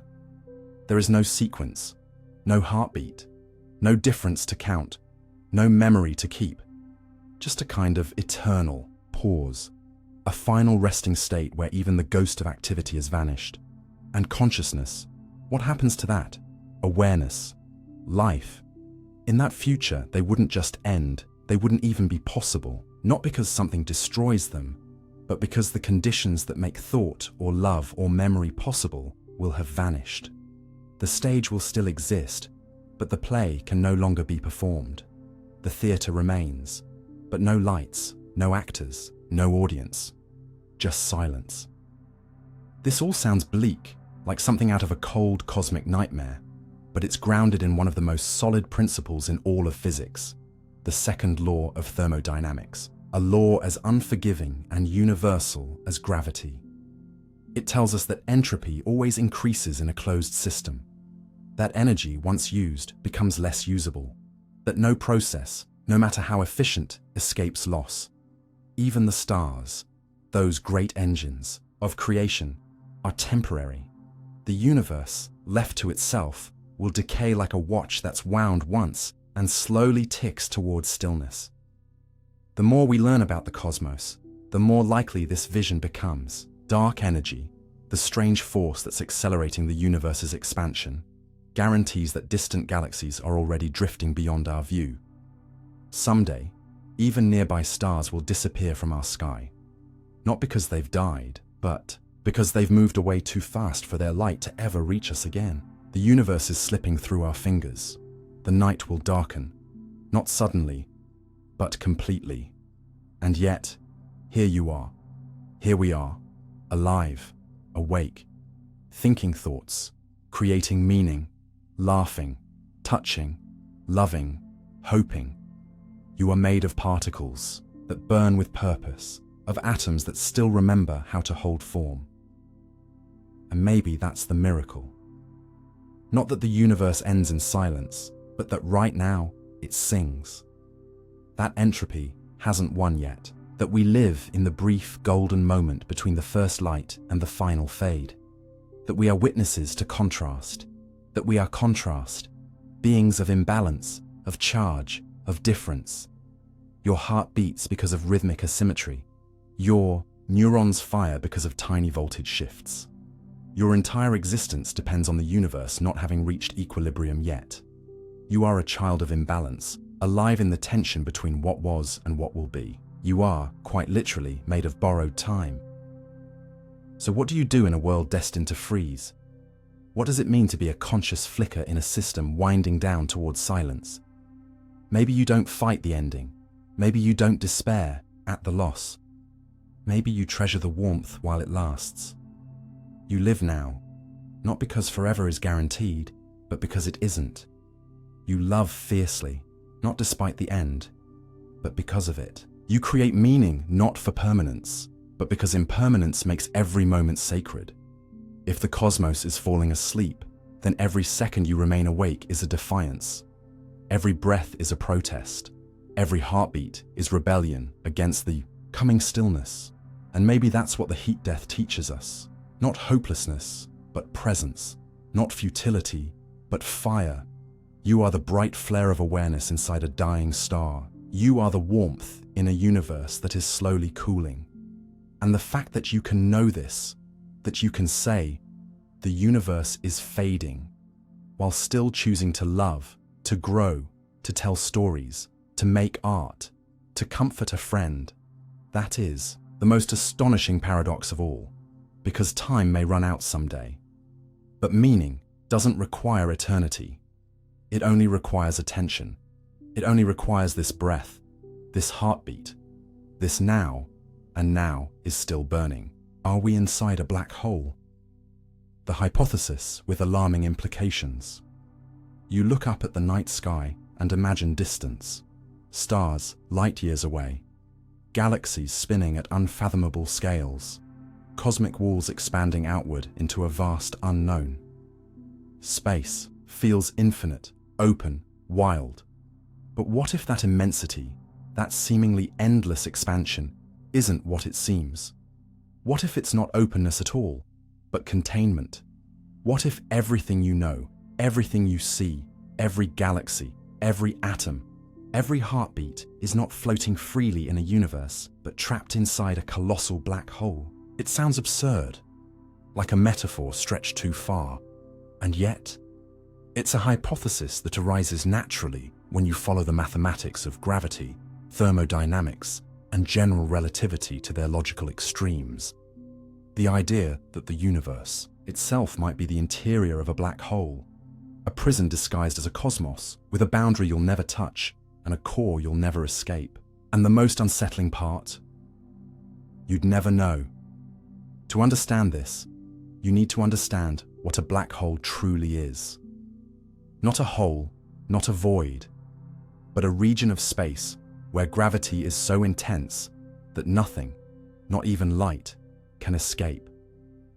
When matter is compressed beyond a certain point, it collapses under its own weight, forming a singularity, a point of infinite density wrapped in an invisible veil called the event horizon. Once something crosses this boundary, its fate is sealed. No signal can return, no information can leave. From the outside, time appears to freeze. From the inside, space becomes warped beyond comprehension. And here's where the strange part begins.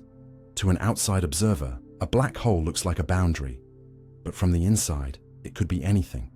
Entire worlds, entire timelines, entire universes. Now consider this. Our universe is expanding, rapidly. In fact, distant galaxies are accelerating away from us, faster and faster, beyond the speed of light. There is a cosmic horizon, the farthest edge we can ever see, not because it's the end of space, but because light from beyond that edge can never reach us. Sound familiar? It should. A cosmic horizon from which nothing escapes, beyond which no information reaches the observer. That's the definition of an event horizon. In this view, our entire universe has an event horizon. And if it has one, it might be one. This is the idea behind the black hole cosmology hypothesis, that the universe we experience is the interior of a black hole that formed in some larger parent universe, not metaphorically, literally. The singularity at the center of that black hole, the thing we think of as the point of collapse, might be what we call the Big Bang. The explosion that launched our universe into expansion could have been the moment when a massive star collapsed in another dimension, and from within that collapse, space and time unspooled into a new reality, our universe. What we call beginning might have been someone else's end, and what we call expanding space might simply be the geometry of what happens inside a black hole. The math supports this.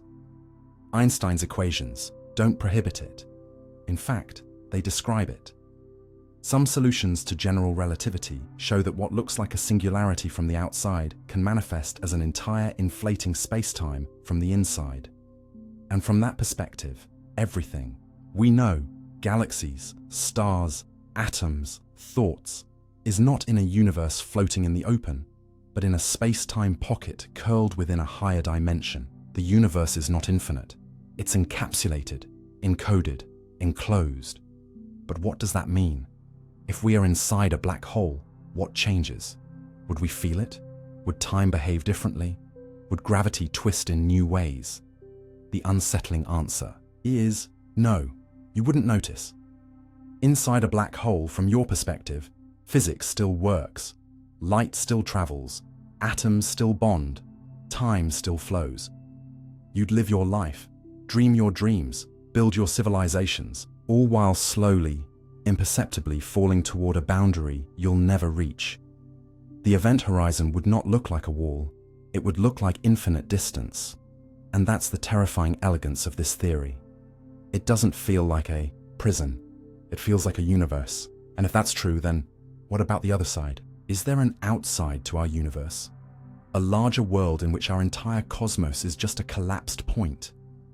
If black holes in our universe could contain other universes, then perhaps this structure is recursive. Perhaps every black hole is a portal to a new reality. Perhaps universes spawn like seeds, falling inward, birthing outward. Perhaps we live in a multiverse not of parallel timelines, but of nested realities, each one born from the collapse of another. And perhaps, just perhaps, we are someone's afterlife, someone's experiment, someone's past. But this raises even deeper, more uncomfortable questions. If we're inside a black hole, what happens when we reach the center? When the fall ends, do we ever reach it? Or does our expansion keep us afloat, delaying the collapse indefinitely? Are we safe inside this bubble?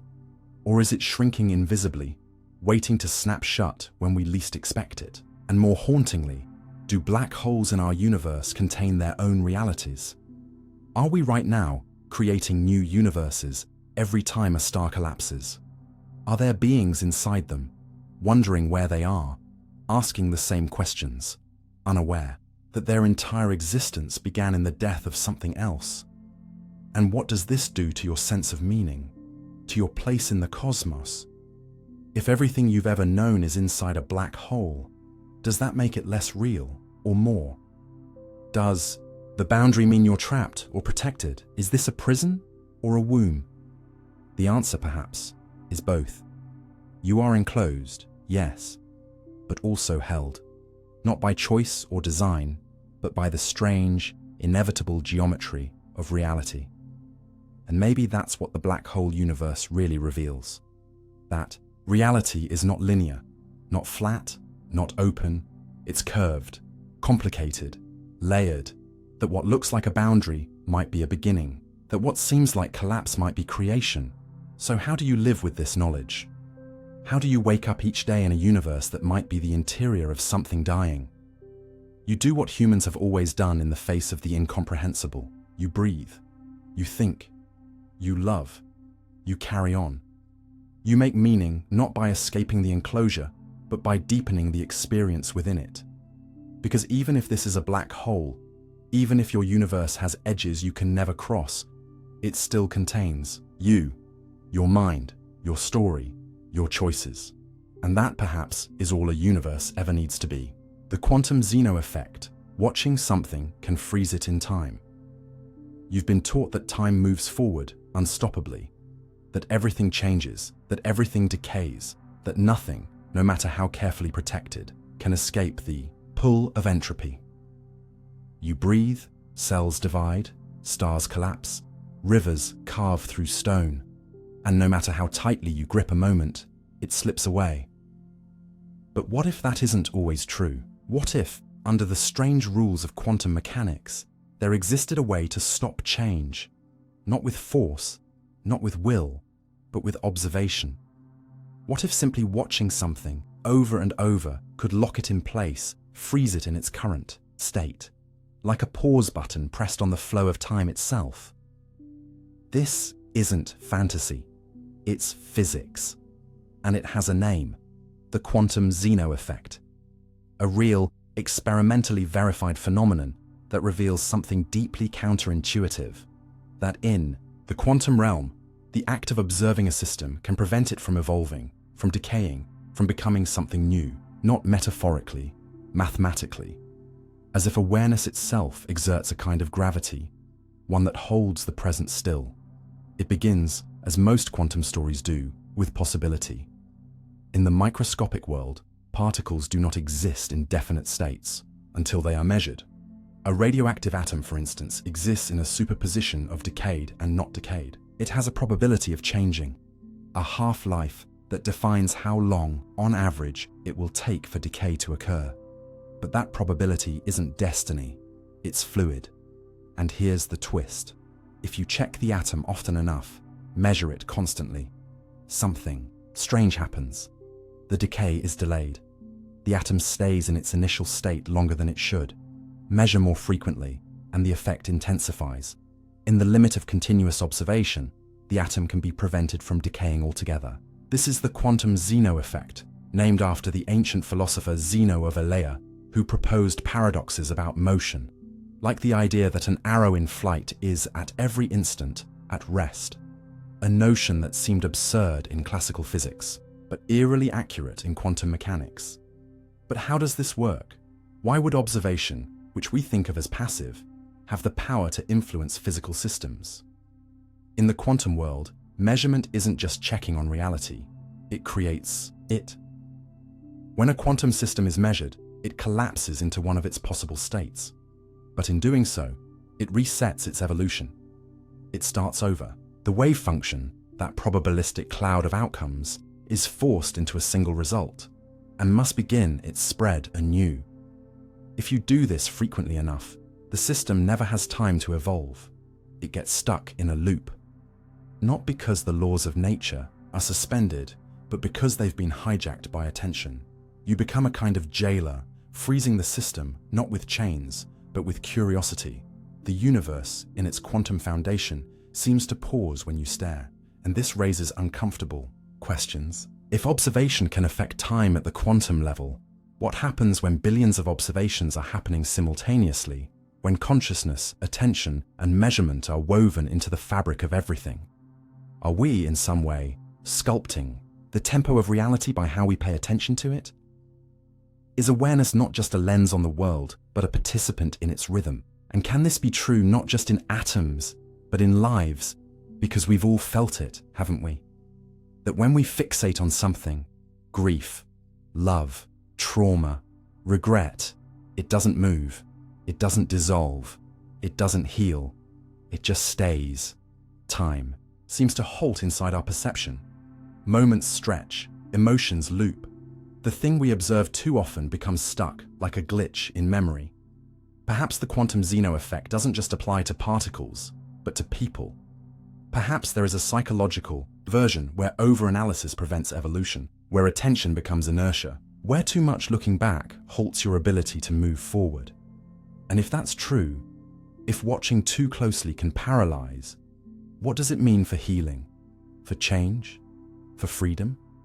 Maybe it means that sometimes letting go isn't just emotional, it's quantum.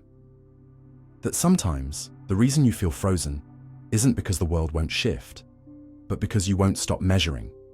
You keep returning to the wound, checking it, touching it, and by doing so, you prevent it from closing. The past remains too alive, too real, too present, because you're still watching it with the intensity of a physicist studying decay.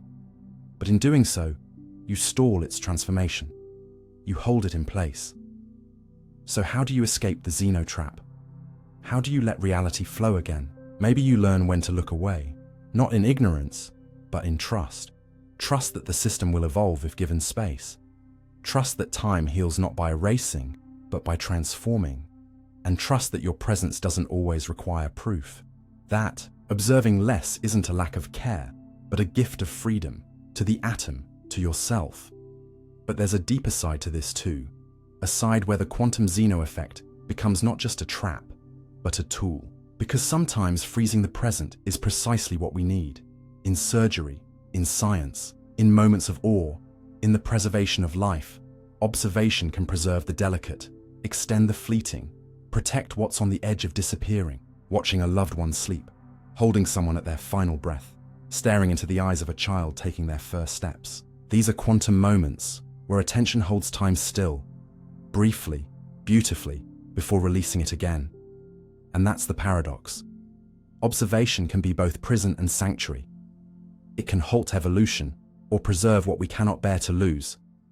It can stall decay or prevent renewal, and so it demands wisdom. When to look, when to let go, when to allow the system to change. And maybe that's what the quantum Zeno effect is really teaching us.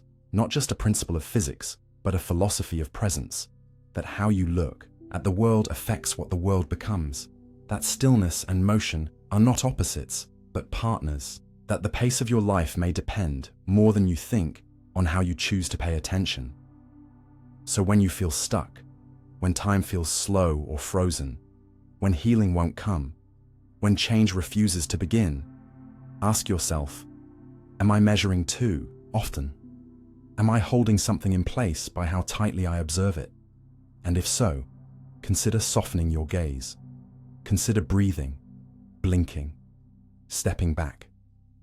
Because sometimes, letting go is the only way to let forward begin. The Anthropic principle. Does the universe require observers?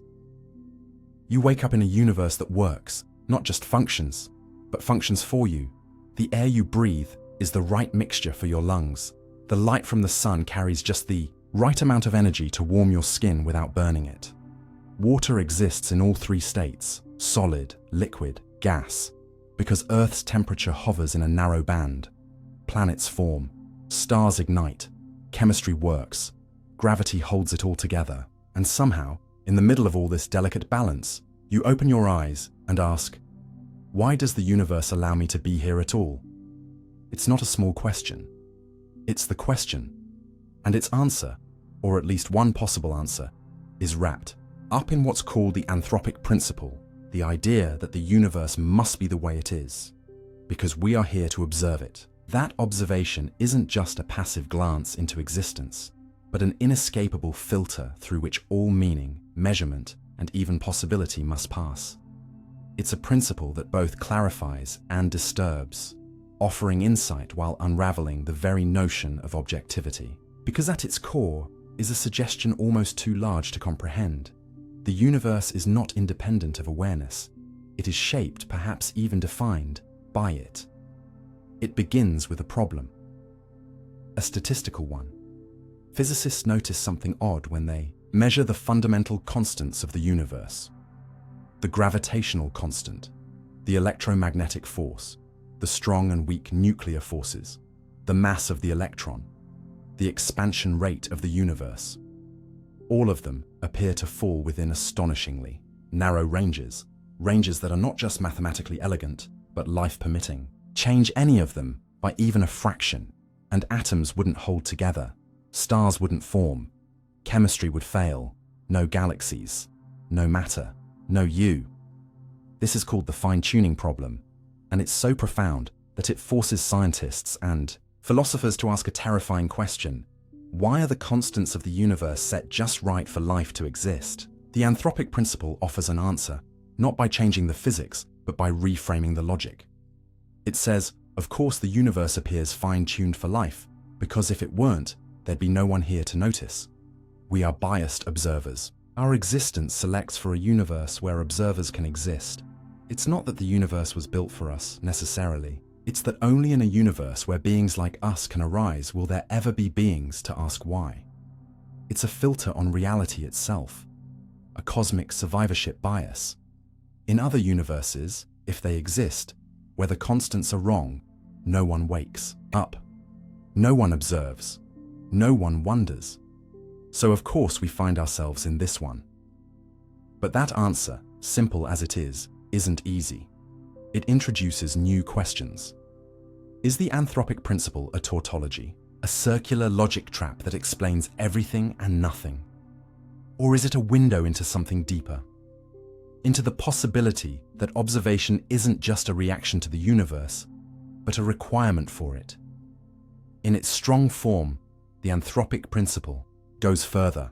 It suggests that observers are not just byproducts of the universe, but necessary components, that the universe must evolve to produce consciousness, that awareness is not an accident, but a feature, maybe even a goal. And that's where the ground begins to shake, because if that's true, then consciousness isn't just rare, it's central. The observer becomes part of the equation, not a footnote. Physics doesn't just describe objects, it describes the relationship between mind and matter. Suddenly, questions long dismissed as mystical begin to sound scientific. Does the universe require awareness to exist? Does the moon only exist when someone observes it? Is quantum uncertainty collapsed not by instruments, but by consciousness itself? Some interpretations of quantum mechanics, like the von Neumann-Wigner view, suggest exactly that. That observation doesn't just inform the state of a system, it determines it. The wave function doesn't collapse until it meets a mind. Reality, in this view, doesn't resolve into clarity until someone is there to see it.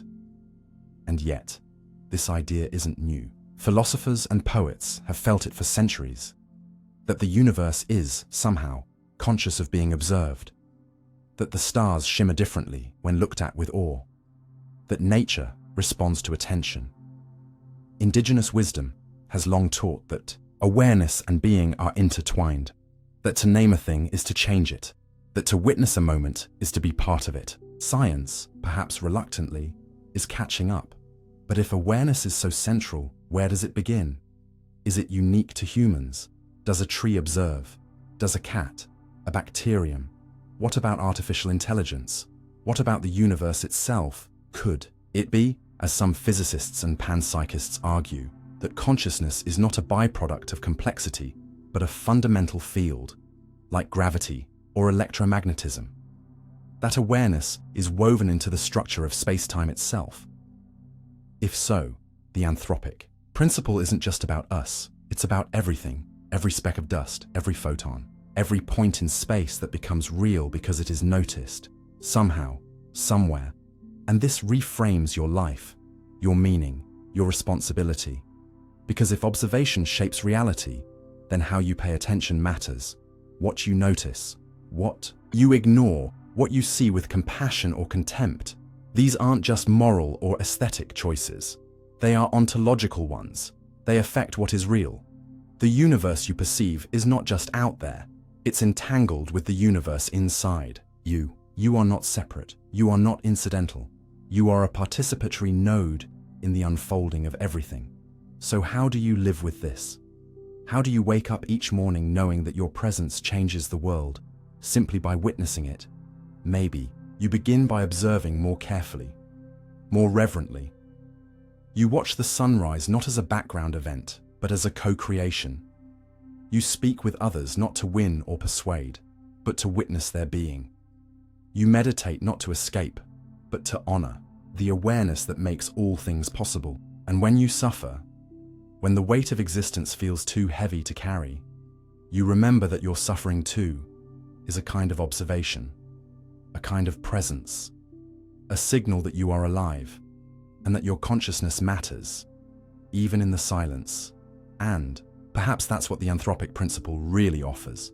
Not a final answer, but a shift in posture, from detached observer to intimate participant, from questioner to co-creator.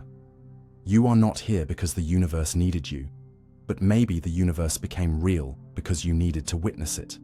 And maybe that's the secret that no theory, no equation, no telescope can quite contain, that to be aware is not to stand apart from the cosmos, but to complete it. The emergence of time. Could time be an illusion from entropy? You live your life inside a story that flows forward. The sun rises. You age. Milk spoils. Buildings crumble. You remember the past, but not the future. And so you take time for granted, not just as a measure, but as a medium, as the invisible thread that holds all your moments together. You plan for it. You fear it. You try to save it, kill it, manage it. Time feels as real as gravity, as obvious as breath. But beneath the surface of this familiar flow lies a problem so fundamental, so quietly disturbing, that it shakes the foundation of what time even is. Because in the language of physics, where precision rules, where every unit must be accounted for, time isn't obvious at all. In fact, the deeper you look, the more time begins to disappear, or worse, begin to emerge, not as something fundamental, but as something built, a side effect, a statistical illusion that arises not because the universe demands it, but because your mind does. And at the heart of this idea is a single word: entropy. Entropy, in its simplest form, is a measure of disorder, of how spread out energy is, of how unlikely a given state is compared to all other possible states. A shattered glass has more entropy than a whole one. A cooled cup of coffee has more entropy than a hot one. The second law of thermodynamics tells us that entropy always increases. Systems move from order to disorder, from potential to dissipation. It's a one-way process, irreversible. And for a long time, that arrow of entropy was quietly assumed to be the same as the arrow of time. But what if they're not separate? What if they're the same thing? What if time as you experience it, the sense that the past is gone, that the future is coming, that moments unfold, isn't a property of the universe at all, but a reflection of how entropy changes? This is the startling idea behind the emergence of time. That time doesn't exist in the deep fabric of reality, at least not in the way you experience it. In many fundamental equations of physics, Einstein's field equations, Schrödinger's wave equation, even the laws governing particles and fields, there's no preferred direction of time. They work equally well, forward or backward. There's no built-in flow, no present moment coded into the math. The equations are time-symmetric, but your experience is not. You don't remember tomorrow. You don't wake up younger. Why? The leading explanation is that time, as a directional, flowing phenomenon, emerges from entropy. In a low-entropy system, where there's still a long way to go toward disorder, the flow of time becomes meaningful. Not because the universe commands it, but because your brain, your biology, your very perception of cause and effect are shaped by this gradient. Memory is an encoding of information, and that encoding is only useful if entropy increases. Without that increase, there's no difference between states, no contrast, no before and after. In a perfectly balanced, high-entropy system, time stops making sense. Nothing changes. And without change, what is time? You live in a universe that began in astonishing low entropy. The Big Bang was not just a burst of energy. It was a moment of near-perfect order. And everything since, the stars, the galaxies, your thoughts, has been an unwinding from that moment. Entropy increasing, possibility spreading, and within that increase, a sense of direction is born. You ride the wave of entropy like a raft on a river, and from that ride, you get time. Not because time flows, but because change does. Entropy gives you the illusion of motion, of aging, of history. But here's the unsettling part. If time emerges from entropy, and entropy is just statistics, just probability, then time is not fundamental. It's not a building block of the universe. It's a construct. A story told by complex systems, like your brain, interpreting the difference between now and then. It's possible, likely even, that in the deepest fabric of quantum gravity, time doesn't exist at all. Space may not either. What lies beneath may not be particles in a field, but correlations in a web of probability, connections without coordinates, logic without clocks. And somehow, from that timeless network of information, arises your experience of now, your heartbeat, your memories, your fear of the future, your longing for the past. And if time is emergent, what does that make you? What does that make your story? Are you a fixed object tracing a path through a larger landscape? Or are you a pattern, a process, a flame flickering in the cold statistics of thermodynamics? And if the latter, does that mean you're less real or more? Because emergent things are not illusions. Heat is emergent, waves are emergent, language is emergent, and yet they shape the world. Maybe time is like that. Not a trick, but a phenomenon, a layer, a truth that only exists at certain scales, like the way weather emerges from molecules, or consciousness from neurons. But there's a philosophical cost to this view. If time is not fundamental, then what becomes of free will, of progress, of morality? If the past and future are not absolute, but statistical expressions of entropy, then is anything truly fixed? Is memory real? Is loss real? Or are we just navigating a sea of possibilities, mistaking entropy gradients for fate? And yet maybe that uncertainty is a gift, because it means you are not bound, not doomed to repeat a script written by physics, but part of a dance, a probabilistic unfolding where your choices matter, not because they're etched in stone, but because they ripple through the patterns of entropy, shifting the structure of time itself. So how do you live in a universe where time might be an illusion?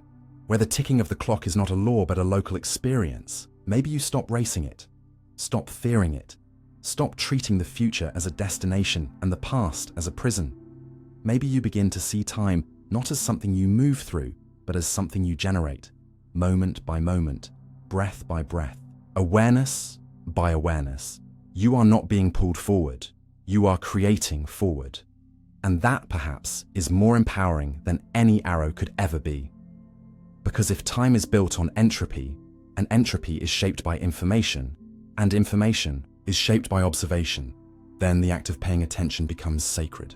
When you notice beauty, when you listen deeply, when you bring full awareness to a moment, you're not just experiencing time, you're helping to generate it. You are sculpting the direction of now. And in that sense, your presence becomes the compass.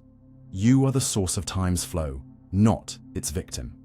So let time emerge. Let it rise gently from your attention.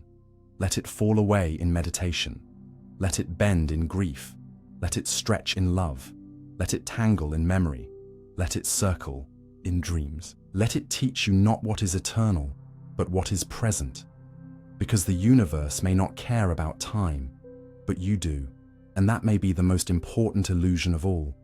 The one that lets you love, hope, create, and say, with trembling clarity, this moment matters. Why does anything exist at all? The mystery of something versus nothing. You open your eyes, and the world is simply there. The sky, the weight of your body, the whisper of time passing behind your thoughts. Reality doesn't ask permission, it announces itself. The experience of being is so constant, so deeply embedded in your every breath that you rarely question it. But once you do, once the question slips past your defenses, it never leaves you the same. Why is there something rather than nothing? Not, why is the universe the way it is? Or, how did it begin? But something deeper, more primal, more destabilizing. Why is there anything at all? Why isn't there just emptiness, absence, void, no stars, no laws, no atoms, no time, not even darkness? Because darkness too is a state of something. Why not the blank silence of absolute nothing? And the terrifying answer, the one whispered by philosophers and physicists alike, is that we don't know. We may never know, because this question isn't about what's inside the universe. It's about why there is a universe in the first place. Start here. You are something. That fact alone is staggering. You are not an idea, not a possibility. You are a tangible, breathing, thinking configuration of particles that somehow gained awareness, and you live in a world full of other things. Trees, mountains, other minds, memories, matter, motion. But at some level, these are all derivatives, all emergent. The deeper you go, the more abstract things become. Quarks, fields, fluctuations, symmetries. But even those, as foundational as they seem, are still part of the great something. And the question isn't just where they came from, it's why there's anything for them to be part of. Some physicists argue that the universe came from a quantum fluctuation in a vacuum. That energy borrowed itself into existence. That the net energy of the universe may actually be zero. Positive matter energy balanced by negative gravitational energy. That nothingness is unstable and so something is inevitable. But these are descriptions, not explanations. Because even a fluctuating vacuum is a thing, a field, a law, a backdrop with rules. The deeper question is, why is there a vacuum at all? Why are there quantum fields that can fluctuate in the first place? Why is there any potential for anything? Some say the answer lies in mathematics. That existence is the expression of all possible structures, and ours just happens to be one that gave rise to observers. Others invoke multiverse theories, where every possible configuration of laws exists somewhere, and we are simply in the one that supports awareness. But again, these answers describe a pattern, a framework. They assume there's a logic to it all. But logic itself is something, and the question remains, why does logic exist? Why is there an is instead of just is not? This leads us into the realm of philosophy. For millennia, thinkers have tried to grapple with the paradox of existence. Parmenides argued that nothing is inconceivable, because the very act of conceiving it gives it identity. Leibniz asked this question explicitly: why is there something rather than nothing? And proposed that the universe exists because it is the best of all possible worlds, chosen by a perfect God. But that presumes purpose, intention, a mind behind the veil. And for some, that's comforting. For others, it just raises a new question: why does God exist? If you push hard enough on any explanation, it eventually collapses into mystery, a foundational brute fact that cannot be reduced. Maybe the universe just is. Maybe it has no cause. Maybe existence is not a result, but a default. Maybe nothing is the true impossibility. That even non-being must be birthed from being. But such ideas stretch logic to its breaking point. Because nothingness isn't just empty space.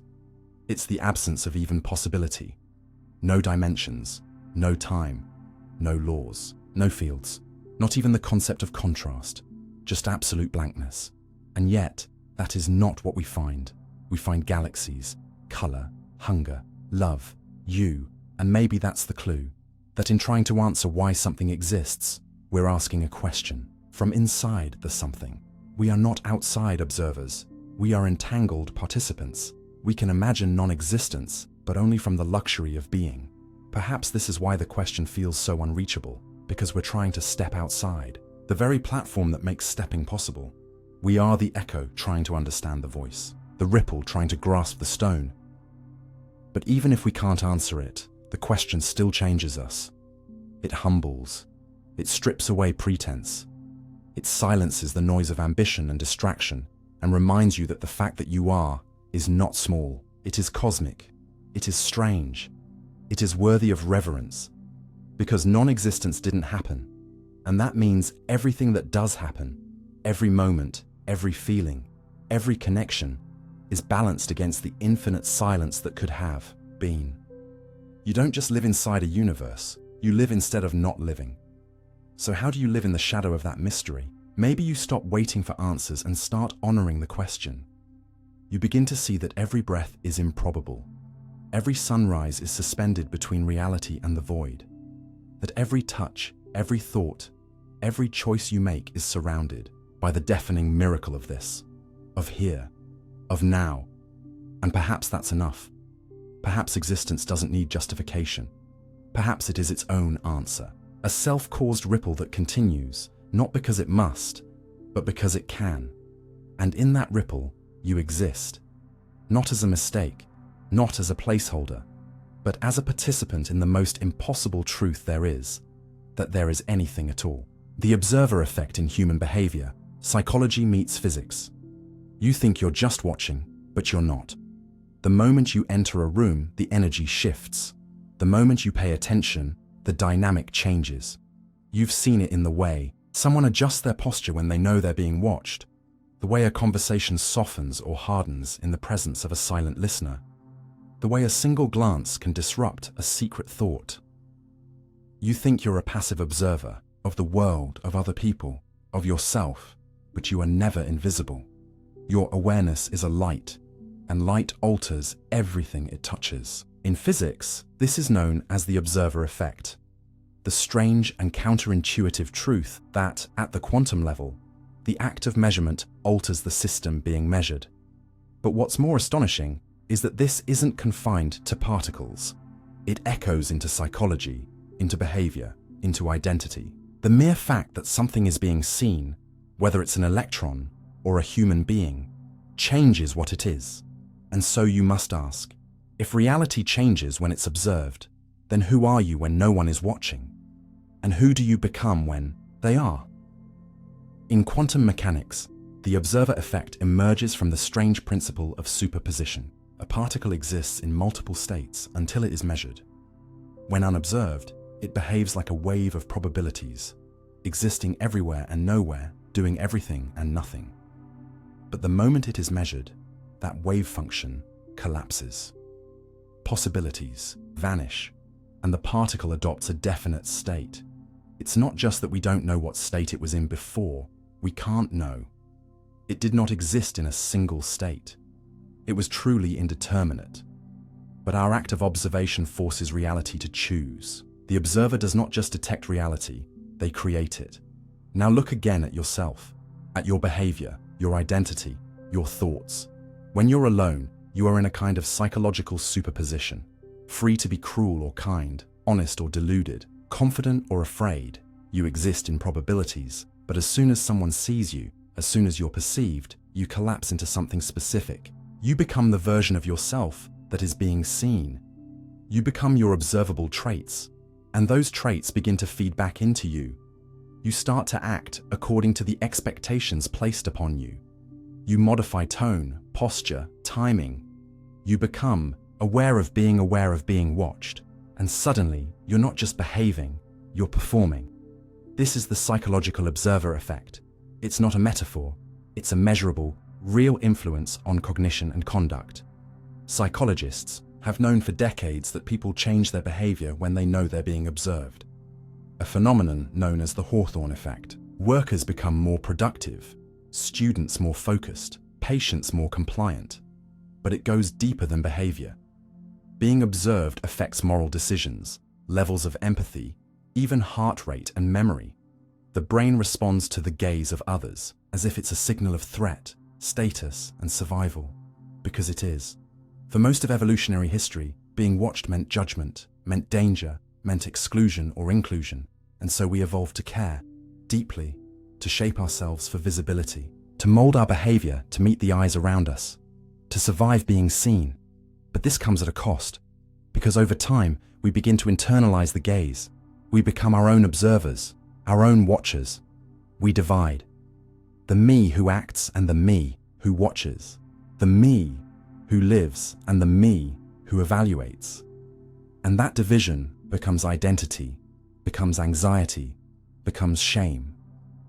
You rehearse conversations not just to be understood, but to control the image of yourself that appears in someone else's mind. You hide parts of yourself not because they're wrong, but because you fear what they'll look like when seen. You become a curated echo of your true self, filtered through the imagined opinions of others. And in doing so, you lose access to the full spectrum of who you are. You collapse your infinite wave function into something manageable, presentable, safe. But the observer effect doesn't stop there. It reaches into relationships, into culture, into systems of power. Who gets to observe and who is forced to perform?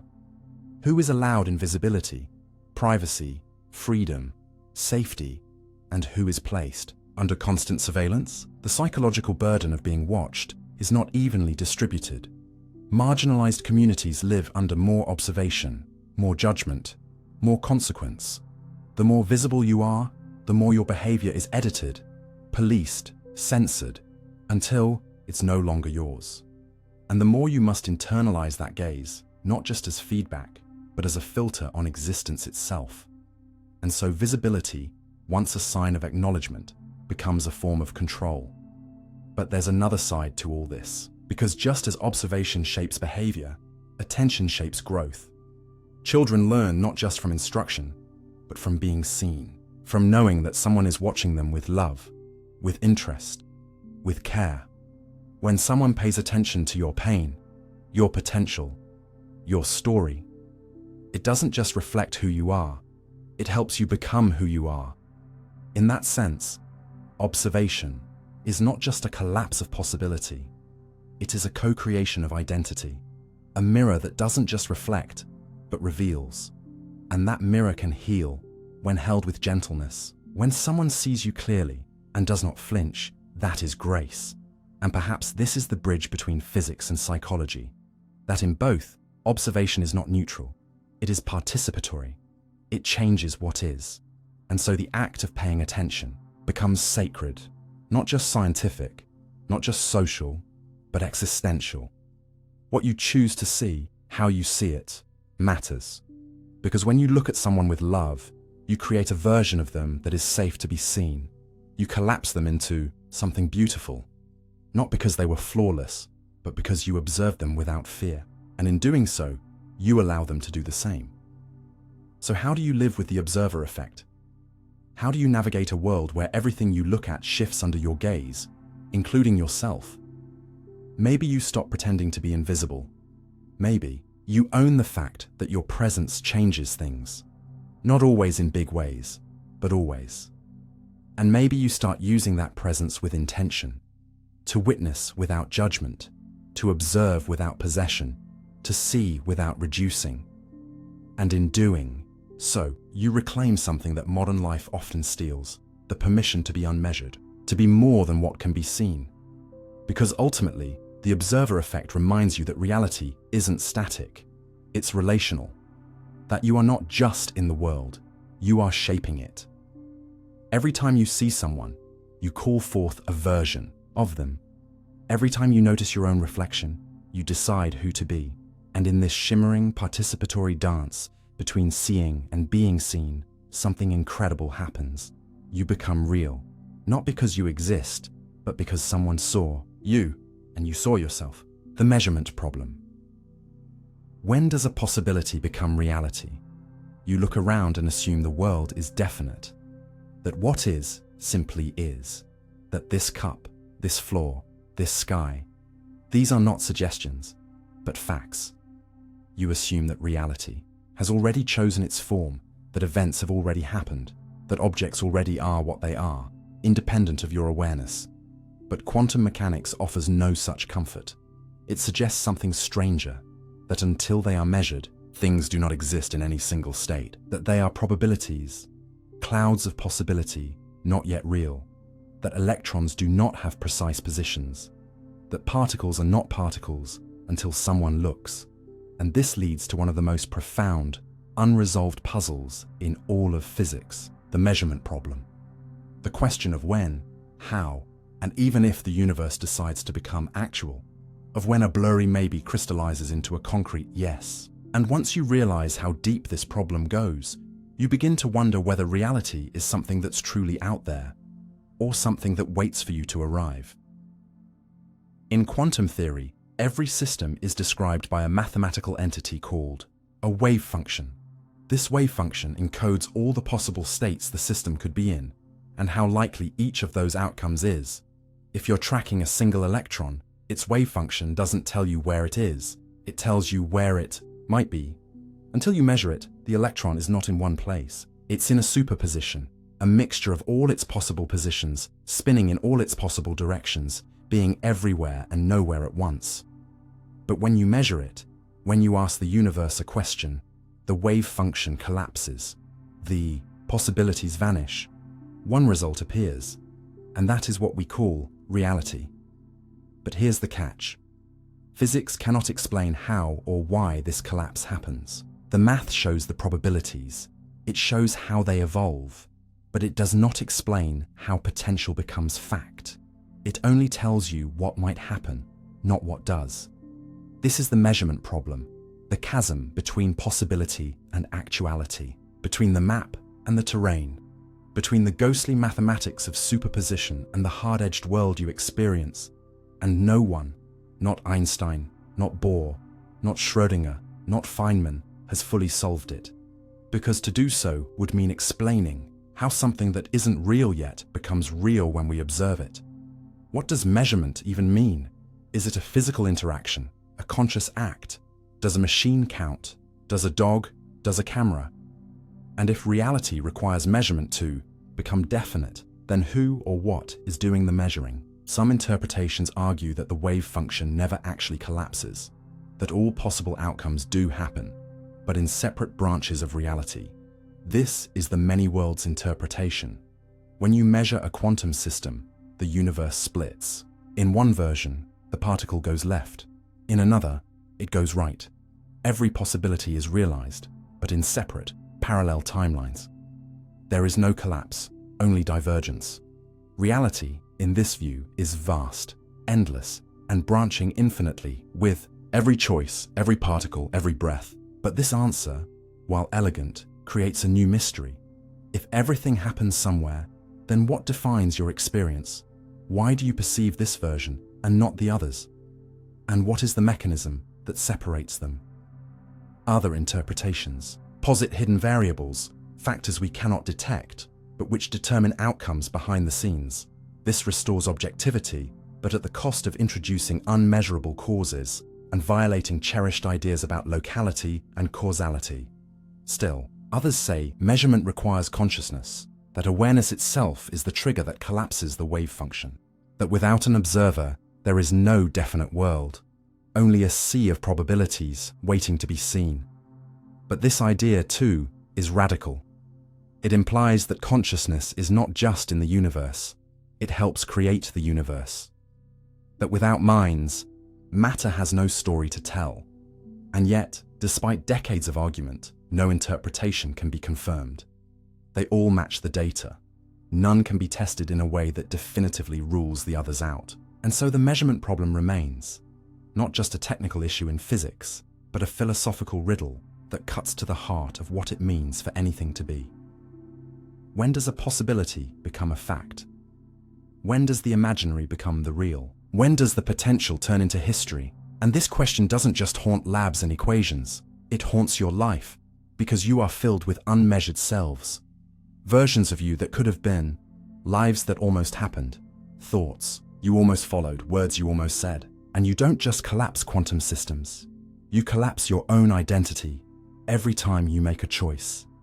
You don't live all your potential selves, you live this one.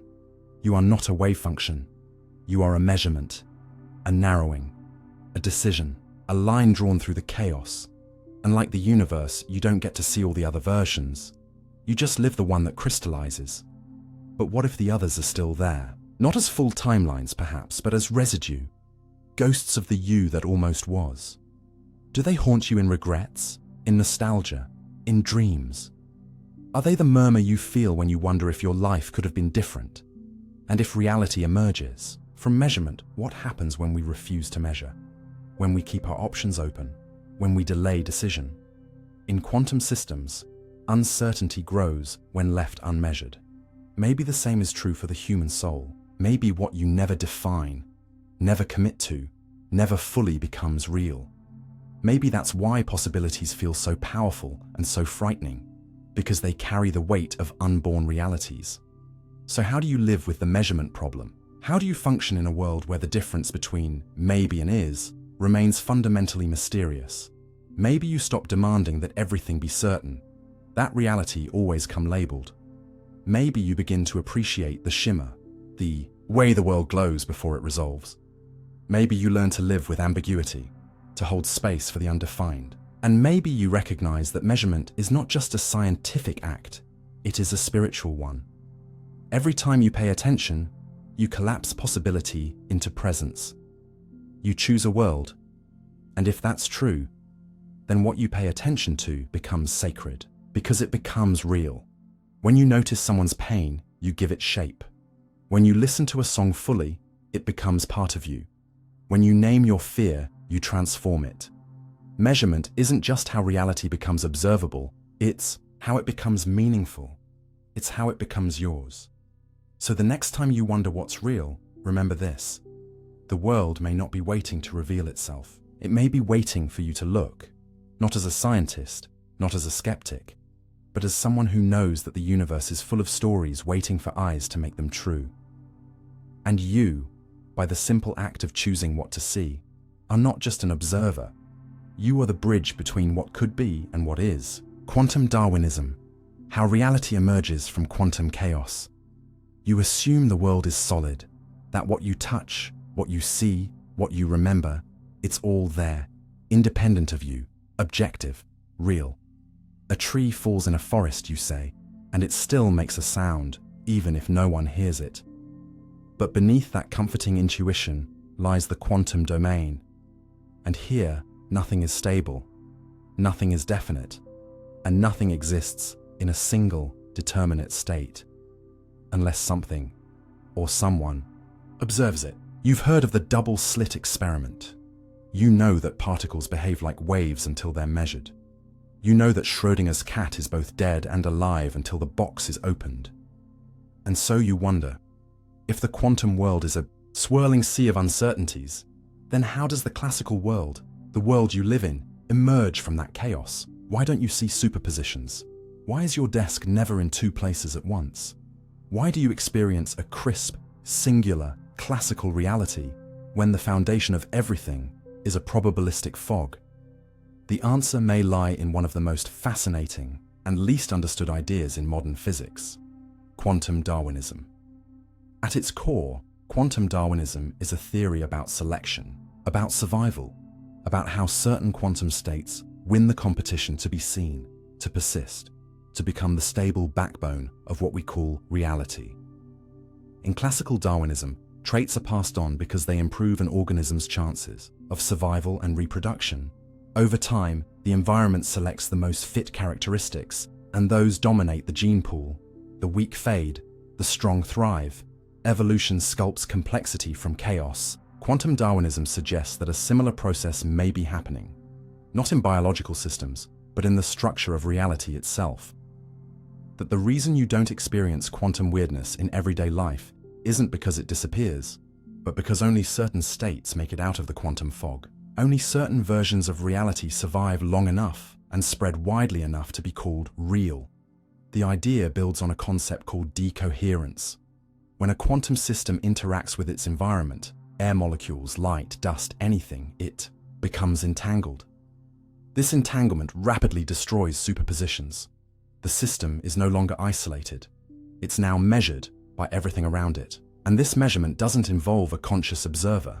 It's physical, automatic, ubiquitous. The environment constantly observes systems, causing their quantum ambiguity to bleed into the surrounding noise. This is why large objects behave classically. They interact too much with their environment to stay in superposition. But decoherence alone doesn't explain why specific outcomes become the ones everyone agrees on. That's where quantum Darwinism goes further. It suggests that the environment doesn't just cause decoherence. It acts like a broadcasting medium, a copying machine. As quantum systems interact with their surroundings, certain states leave more robust, redundant imprints on the environment. These are called pointer states, preferred states that remain stable across interactions. They're like species that are better adapted to survive in a hostile world. The environment copies information about these pointer states billions of times in billions of directions, into light, into air, into everything. And because these copies exist redundantly across the environment, multiple observers can sample them independently and reach the same conclusion about what's real.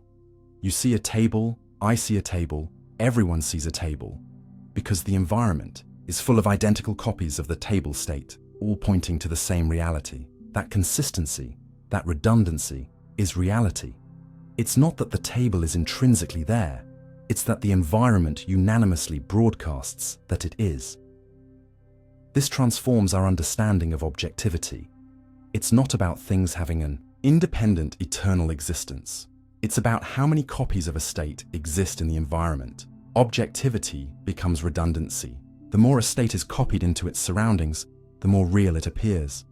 And what doesn't get copied, what stays fragile, isolated, ambiguous, fades into quantum obscurity. It's not observed, and so it doesn't exist in the world we share. Just like in evolution, not every trait survives, not every possibility becomes actual. Most potential quantum outcomes die young, drowned in the noise, unfit to persist. The universe is constantly measuring itself through this process. Reality is what survives the scrutiny. But this raises profound questions. If reality is sculpted by what the environment preserves, then are we seeing the truth? Or are we only seeing the winners, the states that happen to be stable, easy to copy, easy to share? Are there versions of reality all around us, constantly forming and dissolving, that we never notice because they don't leave enough fingerprints? Are we blind to most of what the universe does, simply because those versions of it don't survive long enough to be agreed upon? And what does this mean for you? You, who live in a world of stable chairs and clocks and memories. You, who believe in continuity, cause, consequence. If the classical world is an emergent layer built on quantum Darwinian selection, then your sense of permanence is a kind of inheritance. You're not born into a solid world. You're born into a world where solidity is the evolutionary product of repeated information. The more a thing can be redundantly known, the more real it becomes. And that includes you, your identity, your memories, your sense of self, because you are a quantum system too. And your own mind may be full of competing mental states, of fragile thoughts that never get expressed. The thoughts you share, the traits you display, the actions you repeat. Those become the version of you that others see, that you see. The rest, the shadow selves, the contradictory possibilities, fade, not because they aren't real, but because they aren't copied, they aren't broadcast, and so they don't survive. This gives new weight to your choices, to your attention, to your interactions, because every time you pay attention to something, every time you share it, repeat it, echo it, you are helping it survive in the Darwinian field of being. You are not just experiencing reality, you are amplifying it, choosing it, propagating it. You are the environment now, you are the broadcaster. And that's both a responsibility and a gift. So how do you live in a world shaped by quantum Darwinism? Maybe you start by honoring the fragile, by noticing the faint, by remembering that not everything real is robust. Some truths don't leave strong imprints. Some realities are soft, quiet, easily erased, and yet they matter. Maybe you begin to see objectivity not as eternal fact, but as consensus, a vote, a pattern of redundancy, and you stop treating your version of the world as absolute. You recognize that what you call real is just what has won the most attention, the most interaction, the most exposure. And maybe you start asking what got left behind, what truths didn't get copied, what people weren't seen. Quantum Darwinism doesn't make reality less real, it makes it more precious. It reveals that the classical world is not given, it is earned, maintained, preserved by interactions that are ongoing, never finished. And that makes you not just an observer of reality, but a co-evolver, a participant in the endless selection process that decides what survives, what persists, what becomes the world. So pay attention wisely. Choose which ideas to echo, which actions to repeat, which version of yourself to feed with visibility. Because in this quantum garden, what you focus on doesn't just grow, it endures. The problem of time in quantum gravity. You move through time like a fish through water, so immersed, so entangled that you forget you're inside something. Time governs every beat of your heart, every turn of the earth, every fading memory. You measure it in seconds, feel it in seasons, fear it in death. It gives structure to life, meaning to choice, weight to consequence. But what if time, that silent metronome behind every breath you take, isn't what it seems? What if time doesn't flow at all? What if, at the deepest level of reality, the level where space bends and atoms shimmer, time doesn't exist? That's the shocking possibility physics now entertains. Because when you try to unify the universe's two great pillars, Einstein's general relativity and quantum mechanics, you run into a problem so fundamental, so disorienting, it's called simply the problem of time. And the more you try to resolve it, the more it suggests something almost unbearable. That time may be an illusion woven by the mind, a story the universe doesn't actually tell. Let's start with general relativity.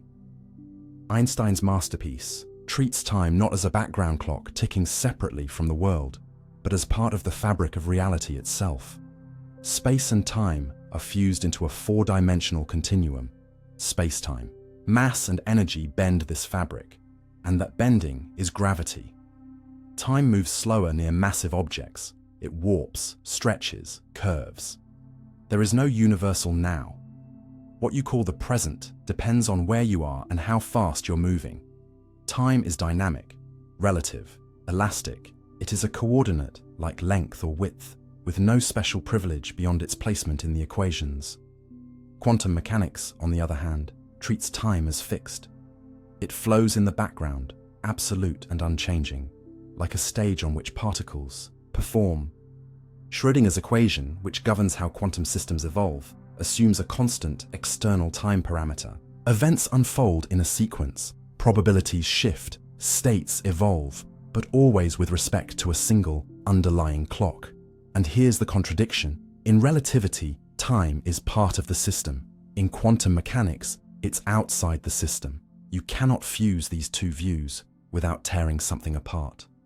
And that's what happens when physicists try to write a quantum theory of gravity, a theory that describes how gravity behaves when quantum affects matter, like near black holes, or at the birth of the universe. When you try to quantize general relativity, time disappears, literally. In the Wheeler-DeWitt equation, often considered a candidate for the wave function of the universe, there is no time variable. The equation is timeless. It doesn't describe how the universe changes. It describes the universe as a whole, as a static, eternal object. Change, motion, evolution, none of these things are fundamental. They are not in the equation. This creates a paradox. If the fundamental laws of the universe do not contain time, then how do we experience it? How do we remember yesterday, expect tomorrow, measure durations, feel aging? If the universe is a timeless block, a four-dimensional, all-at-once structure, then time is not something that flows. It is something we move through, or perhaps something our minds construct. And that idea, called the block universe, or eternalism, means that past, present, and future all equally exist. The future isn't open. The past isn't gone. It's all there, like a landscape. And you are just a consciousness moving through it, frame by frame, creating the illusion of flow. But this creates deep discomfort, because it challenges not just our experience, but our agency. If time is an illusion, what becomes of choice, of growth, of change? How do you fall in love in a timeless universe? How do you hope? How do you forgive? Physicists too struggle with this. Many argue that time must emerge, like temperature or pressure, as a macroscopic phenomenon. That time isn't fundamental, but emergent from something deeper, like entanglement between quantum states or correlations between systems. In these models, time arises when parts of a system can act as clocks for other parts. Time is a relationship, a pattern, not a thing. One idea, called thermal time, suggests that time emerges from the statistical behavior of quantum systems in equilibrium. Another, more radical approach sees time as a rising from consciousness, that change becomes meaningful only to an observer embedded within the system. Others look to quantum cosmology, where time is replaced by a network of states connected not by a timeline but by transitions. Reality becomes a web, not a movie. There is no before and after. There is only correlation, and yet you feel time deeply. The tug of memory, the ache of loss, the rhythm of breath. Time is not just in your physics. It is in your biology, your psychology, your language. Your brain creates a sense of continuity from discrete frames of sensory input. It constructs now from a rolling buffer of perceptions.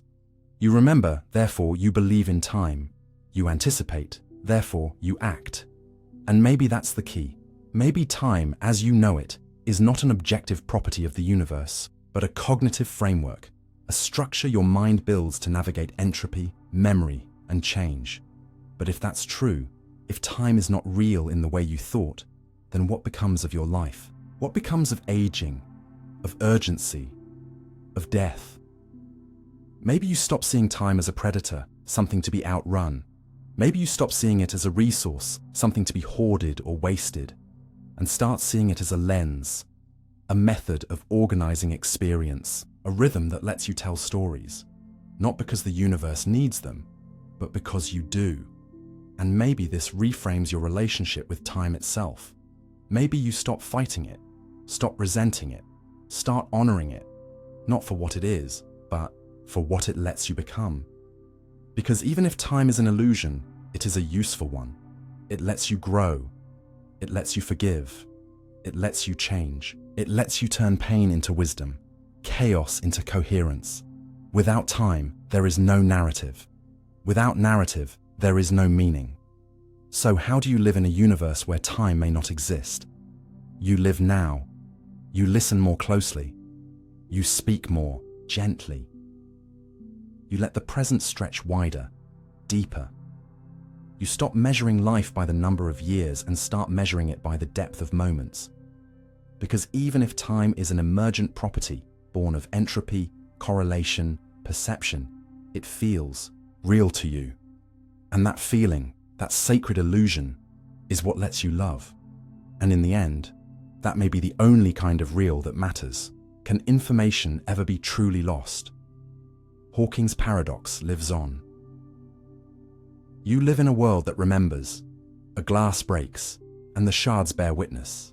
A scar heals, but the body knows. The past is not erased. It's recorded, etched into molecules, into brains, into consequences. Physics affirms this too, that information, the configuration of particles, the state of a system, is never truly lost. Rearranged, yes, scrambled, hidden, but in principle, always recoverable.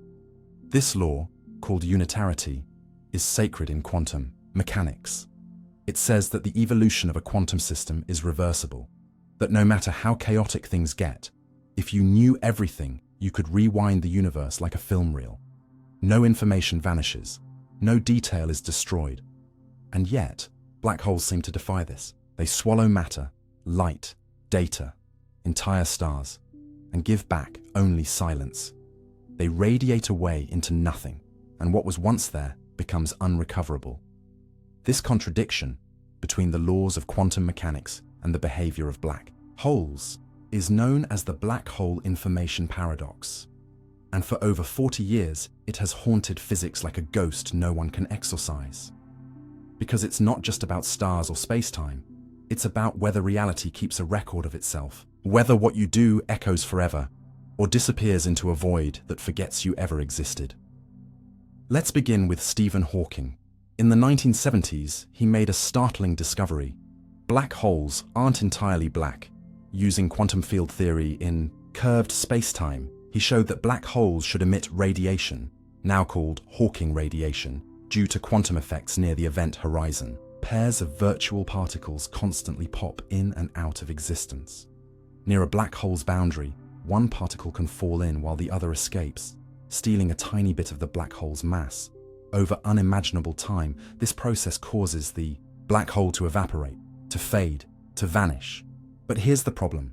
Hawking radiation appears to be completely random. It carries no information about what fell into the black hole, no trace of the swallowed matter's identity.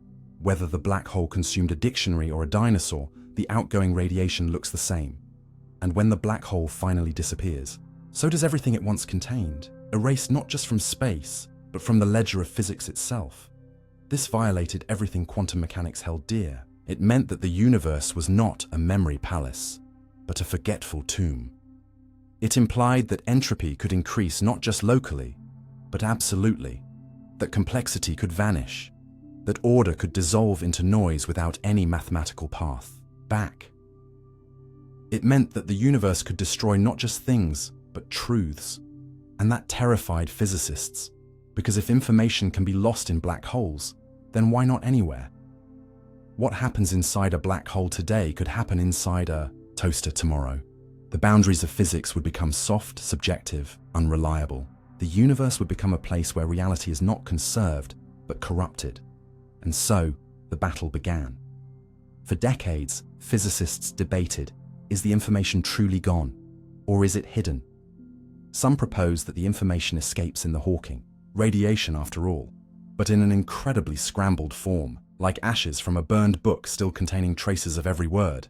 If only we had the key. Others argued that the information is stored on the event horizon itself, in holographic form. This gave rise to the famous holographic principle, the idea that everything that happens in a volume of space can be encoded on its boundary. The black hole, in this view, is like a vault whose walls remember everything that entered, even if its center forgets. This led to the ADSIS-CFT correspondence, a breakthrough from string theory that describes a universe with gravity as equivalent to a lower dimensional universe without gravity, a kind of cosmic dictionary between two realities. In this model, information is never lost, it's just stored differently, like a shadow that holds the story of its object. But even this elegant solution has limits. Our universe isn't shaped, like the ADS models, and translating the math into something testable remains elusive. Then came the firewall paradox. If information escapes from black holes, then something drastic must happen at the event horizon. Instead of a smooth boundary, It might become a searing wall of high-energy radiation, violating Einstein's equivalence principle and vaporizing anything that crosses. But this, too, breaks cherished laws. The laws of general relativity say you should be able to pass the horizon without noticing. The laws of quantum mechanics say the horizon should be chaotic. One or both must be wrong. And still, no consensus. Every proposed solution requires giving up something sacred. Either information is destroyed, violating quantum mechanics, or horizons are violent, violating relativity, or the rules of measurement themselves must change. And beneath all this looms a deeper terror. If the universe forgets, what does that mean for you? Because you are made of information.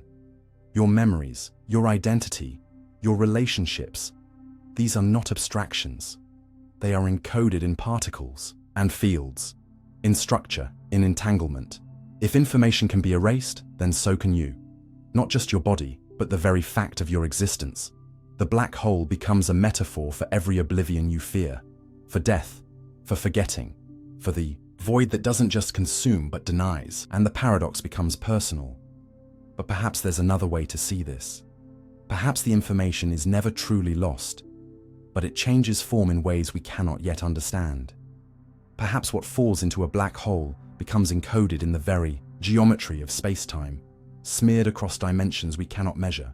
Perhaps the particles of you that fall into silence still hum, subtly, in the cosmic fabric. Not as memories, but as constraints, as shadowed imprints that shape what can happen next.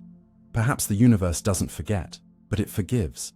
It lets go of precision, of detail, of separateness, and retains only the shape of truth. And maybe that's what matters.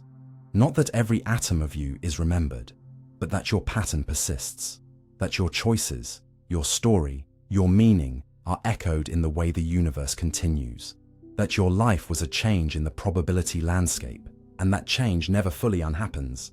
Maybe you are not preserved in static memory, but in dynamic influence, not as a record, but as a ripple. So how do you live in a universe where information might be lost? You live by writing it anyway. You speak, you touch, you risk. You record not because the universe guarantees permanence, but because you are defying the very concept of erasure. You create relationships, leave echoes, build meaning, not because it will be kept forever, but because you were here to make it. And maybe that is the real solution to the paradox. Not a mathematical resolution, but a human one. That what matters is not whether the universe forgets, but whether you remember, whether you make space for the stories of others, whether you carry what you've learned, whether you live in a way that resists being forgotten, not by force, but by love. Because if the universe erases, then let your life be the part it cannot erase. Let it be the trace burned into the field, the pattern that reshapes entropy, the imprint that lingers not in equations but in experience. What if the universe loops forever, time as a circle? You believe that time moves in a line, forward, relentless, one way only. You are born, you live, you die. The past is gone, the future is coming, and you walk a tightrope stretched between them. History unfolds, clocks tick, moments pass and never return. But what if this image is wrong? What if time is not a straight arrow fired from the bow of creation, but a circle, a perfect, inescapable loop?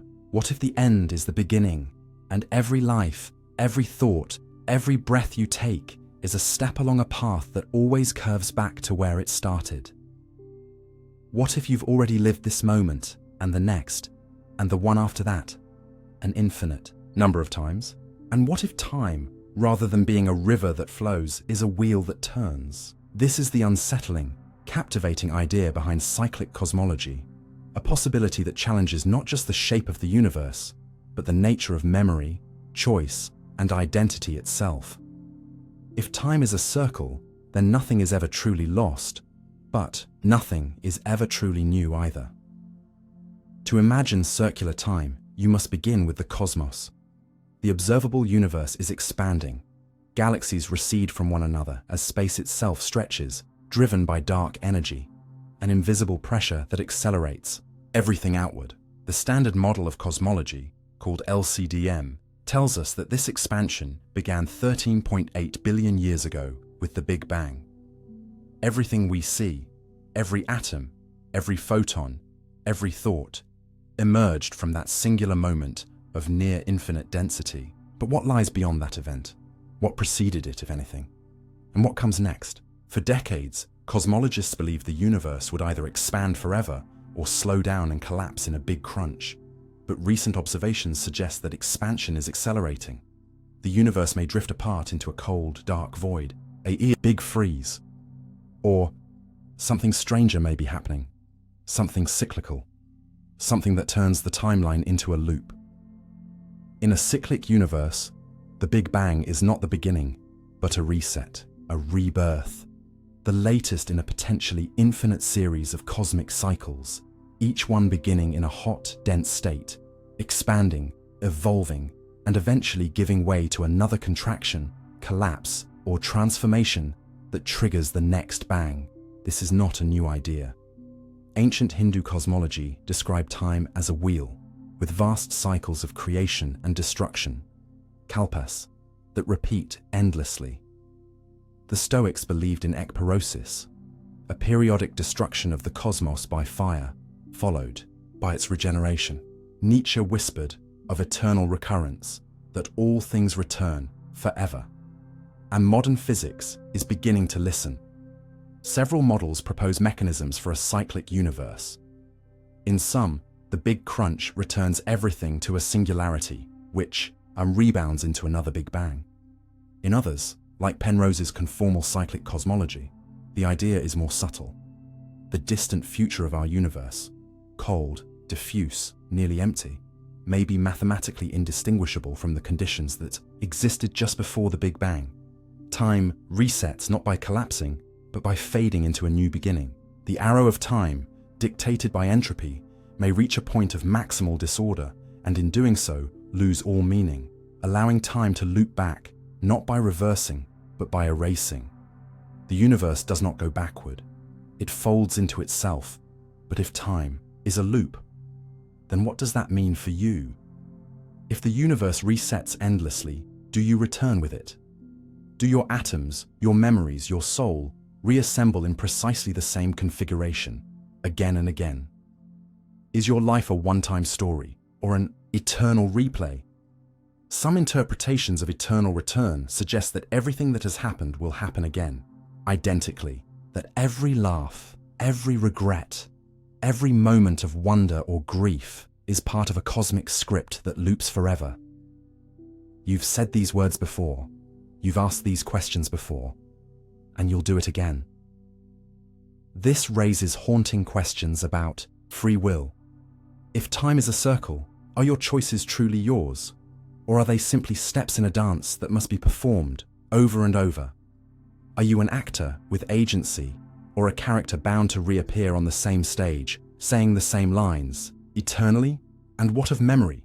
If the cycle resets perfectly, do you remember the last time? Or is forgetfulness part of the loop, a mercy, a mechanism, a necessary veil?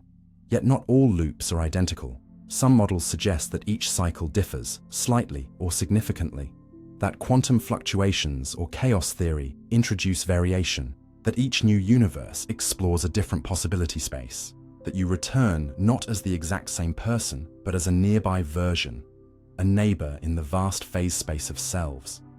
Perhaps this time you choose differently. Perhaps you fall in love with someone new. Perhaps the world tilts another way, and if so, then the circle is not a prison, it's a palette, a canvas on which all possible lives are eventually painted. But even this raises deeper questions. If time loops, where is the start? What counts as the original you? Is identity defined by sequence or by pattern? If the same you arises again in the same conditions, are they you, or are they simply identical? And what happens to meaning when you know the story repeats? Does love matter if it's replayed? Does death lose its sting if it leads back to birth? Or does the recurrence of everything elevate it, make it sacred? Maybe time as a circle invites you to think differently, not in terms of progress, but presence, not in terms of destination, but rhythm. Instead of rushing forward, Perhaps you begin to listen to the pattern, the rise and fall of emotion, the ebb and flow of becoming. Maybe you stop fearing endings, not because they're avoidable, but because they are beginnings in disguise. Maybe you live not for novelty, but for depth. So how do you live in a looping universe? Maybe you start by noticing the circles in your own life, the way old fears return in new forms, the way grief resurfaces with familiar edges, the way certain choices recur, echoing old patterns, inviting you to see them with new eyes. Maybe the universe's shape is written in your soul, in the spirals of your DNA, in the orbit of your thoughts, in the repetitions of love, loss, renewal. And maybe that's the gift of a circular cosmos. Not that it traps you, but that it teaches you to let go, to see time not as a line to run out of, but a dance to return to. A song whose verses repeat, not to bore you, but to transform you. So when you breathe in, and it feels familiar, when the night falls and you remember a silence you can't explain, when you touch a hand and it feels like déjà vu, maybe it's because you've been here before. Maybe it's because time is not done with you, or because you are not done with time. And so you begin again, not because you must, but because that's what it means to be alive inside a circle. The Baryon asymmetry puzzle. Why do we exist and not just antimatter? You wake up in a world that feels balanced. Left and right, up and down, matter and force. The equations of physics sing in perfect harmony, symmetrical and self-consistent, as if the universe were crafted on a flawless blueprint. And yet, one staggering imbalance lies at the heart of everything you know. You exist, not as energy, not as potential, not as some abstract mathematical possibility, but as matter. Atoms, quarks, baryons, but why? For every particle of matter, there should have been a mirror opposite, antimatter, created in equal amounts during the Big Bang. And yet, here you are, made of matter, living in a universe full of galaxies, stars, planets, and people, with barely a trace of antimatter to be found. This is the Baryon asymmetry problem, and it's one of the deepest, most unresolved mysteries in all of physics. Because if the laws of nature are truly symmetrical, then the universe should have annihilated itself in a flash of light just after it began. Instead, it made you. To understand the weight of this mystery, you have to go back, far back, to the first few microseconds after the Big Bang. The universe was unimaginably hot, dense, and chaotic. Particles and antiparticles were being created and annihilated in a furious quantum dance. For every quark, an antiquark. For every electron, a positron. According to the standard model of particle physics, these pairs should have been generated in perfect balance. But as the universe cooled and expanded, most of those particles found their antiparticle partners and disappeared in flashes of pure energy. And yet, not all of them. Somehow, out of a billion particle-antiparticle pairs, there was one extra particle of matter. One survivor for every billion mutual extinctions. That tiny imbalance is why you exist. Why anything does. All the stars. You see, all the atoms in your body, all the dust between galaxies, that's what remains from a tiny asymmetry born at the edge of time. A small crack in the symmetry that changed everything. But why did that imbalance happen? That's the riddle. The known laws of physics can't fully explain it. The equations that govern particle interactions are beautifully symmetric. They say that matter and antimatter should behave identically, mirror twins in every way, and yet, they didn't. Something tipped the scale. Something allowed just a little more matter than antimatter to survive the fire. And that something, we don't yet understand. There are clues. Certain subatomic particles, like neutral kaons and B mesons, have been observed to decay in slightly different ways, depending on whether they're matter or antimatter. This phenomenon is called CP violation, charge parity violation, and it hints that nature's laws do contain asymmetries. But the amount of CP violation predicted by the standard model is not enough. Not by a long shot. It accounts for a fraction of the imbalance we observe. So either our understanding is incomplete, or there are hidden forces at work, unknown interactions, undiscovered particles, new symmetries waiting to be broken. Some theories propose that baryogenesis, the creation of matter, was driven by interactions beyond the standard model, perhaps tied to supersymmetry or gut-scale physics. Others suggest that leptogenesis, a similar asymmetry in the lepton sector, seeded the imbalance in the baryons. Still others look to the inflaton field or to phase transitions in the early universe that catalyze the asymmetry. But all of these are still speculative. None have been confirmed. We are left in the dark, staring at a universe filled with matter, trying to reverse engineer the crime scene of creation. And so the question lingers, not just in equations, but in you. Why is there something instead of nothing? Why do you get to wake up, walk, breathe, think, love, instead of being erased by your antimatter twin? If the laws had been just a hair more balanced, you would not be here to ask the question. And this makes the Baryon asymmetry not just a scientific puzzle, but an existential one. It is not about distant physics. It is about your presence, your improbability, your fragile miracle. Some find comfort in the Anthropic principle, that we live in a universe where matter won, because otherwise we wouldn't be here to notice. In a multiverse filled with different physical laws, only the asymmetrical ones can create observers. So of course we find ourselves in one of those. But this answer, while logically satisfying, feels hollow. It doesn't explain. It explains away. It makes your existence a statistical accident, not a mystery worth solving. And maybe that's the problem. Maybe what you're seeking is not just a cause, but a meaning. Because this imbalance touches something deeper. It suggests that perfection is not the path to existence, that life, complexity, structure, all arise not from symmetry, but from imperfection, from imbalance, from asymmetry. Without it, the universe would be featureless, sterile, a bland sea of photons. But because the scales tipped, ever so slightly, you are here. Everything beautiful in the cosmos was born from that mistake, that deviation, that flaw. And maybe that's true of your life too. Maybe the parts of you that feel unbalanced, unequal, asymmetrical, maybe those are the things that make you real. Maybe wholeness is not found in symmetry, but in contrast, in paradox, in survival against the odds. Maybe what you call flaws are the fingerprints of emergence. Maybe your pain, your fear, your failures. These are not signs that something went wrong, but that something different happened. Something that refused to cancel itself out. Something that remained.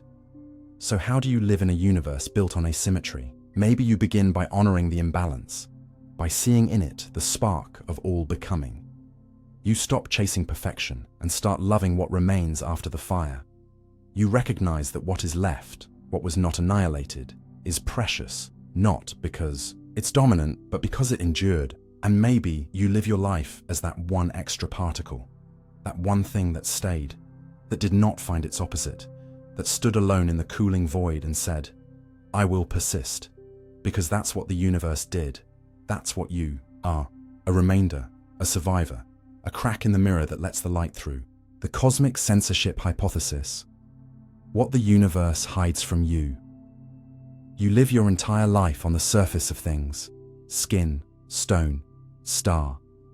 You look up and see galaxies, tilt your head and see clouds, look inward and see memories.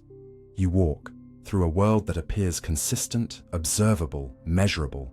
The laws seem fair, predictable, willing to be known. You trust that what's hidden can be revealed, that science will eventually explain everything, that no part of reality is fundamentally off limits. But what if that's not true? What if some truths are not just obscured, but shielded? Not just from your eyes, but from the very fabric of space and time itself.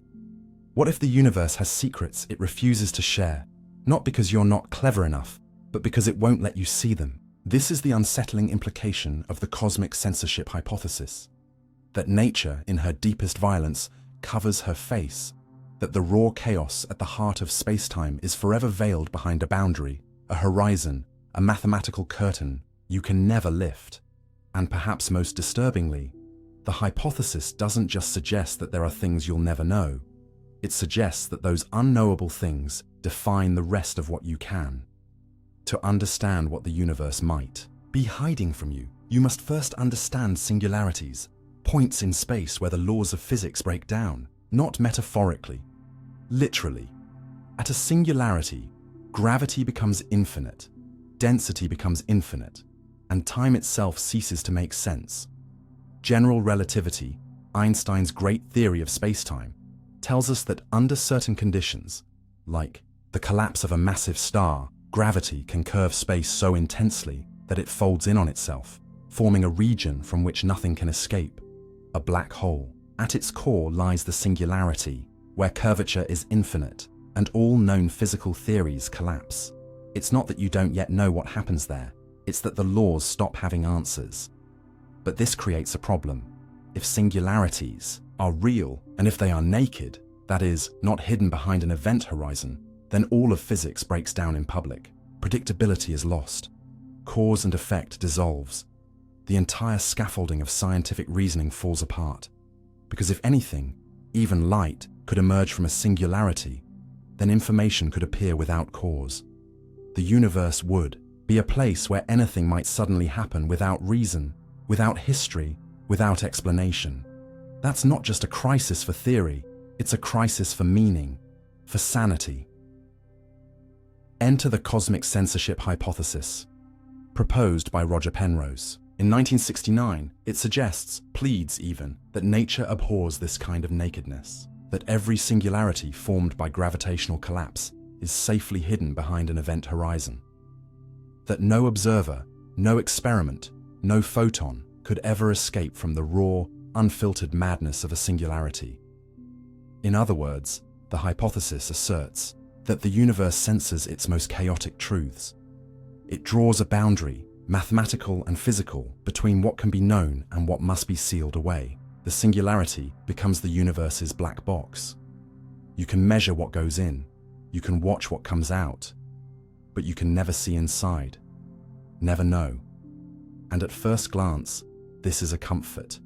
Cosmic censorship preserves order. It ensures that black holes remain consistent, that the rest of the universe is not infected by singular instability. It keeps physics local, reason intact. The outside world, the world you experience, stays governed by comprehensible laws because the insanity stays locked away. But comfort is a fragile thing, because the moment you admit that the universe hides something forever, you must ask, what else is it hiding? And if the most extreme realities are behind horizons, then isn't your entire understanding of the cosmos built on a curated version of the truth? And what is a horizon, really? It's not a wall, it's a boundary defined by perception. An event horizon isn't a physical surface, it's the limit of what can be seen from a given point. What lies beyond might be perfectly real, perfectly present, but not to you. To you, it is lost, delayed, out of reach. Time and space themselves conspire to keep it hidden. Even as a black hole evaporates through Hawking radiation, the singularity remains cloaked. And this raises a terrifying possibility that the universe isn't just vast, it's partitioned. That for every observer, there are parts of reality that are not only unobservable, but fundamentally undefined. And this principle doesn't stop at black holes. It echoes through cosmology. The observable universe is limited by the speed of light and the age of time. There are regions of space expanding away from us faster than light, places we will never see, never know, never touch. Entire galaxies disappearing beyond cosmic horizons. Are they still there? Do they still exist? You'll never know. The inflationary model of the early universe suggests that pockets of space-time may have ballooned into disconnected domains. Other bubble universes, with other laws, other realities. You can't see them, you can't measure them, but their presence may influence your own. Their gravity, their symmetry, their choices, and yet they remain behind a veil. Cosmic censorship, then, becomes more than a conjecture about black holes. It becomes a principle about the nature of knowledge, that the universe defines a boundary between what is and what can be known. And that boundary is not artificial. It is real, physical, uncrossable, not just by current tools, but by any tool. any theory, any being. It is not a failure of technology. It is a feature of reality, and this reaches deeper into psychology, into identity. Because if you are part of this universe, then you too have horizons, boundaries beyond which your own mind cannot go. There are parts of yourself you cannot see, memories you've buried, patterns you repeat without noticing. There are singularities in your past, traumas, moments, transformations that warp the very structure of who you are. And maybe, like the universe, you hide them, not with shame, but with gravity. You build event horizons around your pain. You seal the madness deep, and from the outside, you look coherent, predictable, stable. But inside, something collapsed, something infinite waits behind the veil. And maybe this too is necessary. Maybe you need that boundary to function, to be legible to others, to not be overwhelmed by your own singularities. Maybe you must hide certain truths, not because they aren't real, but because they are too real, too raw, too destabilizing. And so you perform your own cosmic censorship. Within your psyche, your relationships, your memories, you keep the chaos behind the curtain and hope it never leaks out. But sometimes it does. Sometimes the horizon flickers, a memory surfaces, a reaction escapes, a feeling overwhelms, and suddenly the singularity calls. And you must choose. Do you turn away, or do you approach the event horizon of your own self, knowing that what lies beyond may be unrecognizable, unrecoverable? Because this is the deepest question the cosmic censorship hypothesis raises. Not whether the universe hides things, but whether it must. Whether there is a cost to truth. Whether knowing everything would collapse the very structure of knowing. And if so, maybe ignorance isn't weakness. Maybe it's protection. Maybe the boundaries of observation are not barriers to be broken, but scaffolds that hold reality together. So how do you live in a universe that hides itself? Maybe you stop trying to tear down every curtain. Maybe you start respecting the limits, honoring the veils, listening to what isn't said, to what isn't shown. You stop demanding certainty. You begin to trust silence. You recognize that some truths are too heavy for the light, and you learn to live in the glow that surrounds, the hidden, not because it's all there is, but because it's all you can hold. And maybe that's enough. Because even if the universe hides its core, it still lets you dance on its surface. It still lets you feel warmth, love, connection. Even if you can't see the singularity, you can still feel its pull. And maybe that's what makes life beautiful. Not that you know everything, but that you're always orbiting the mystery, always approaching, never arriving.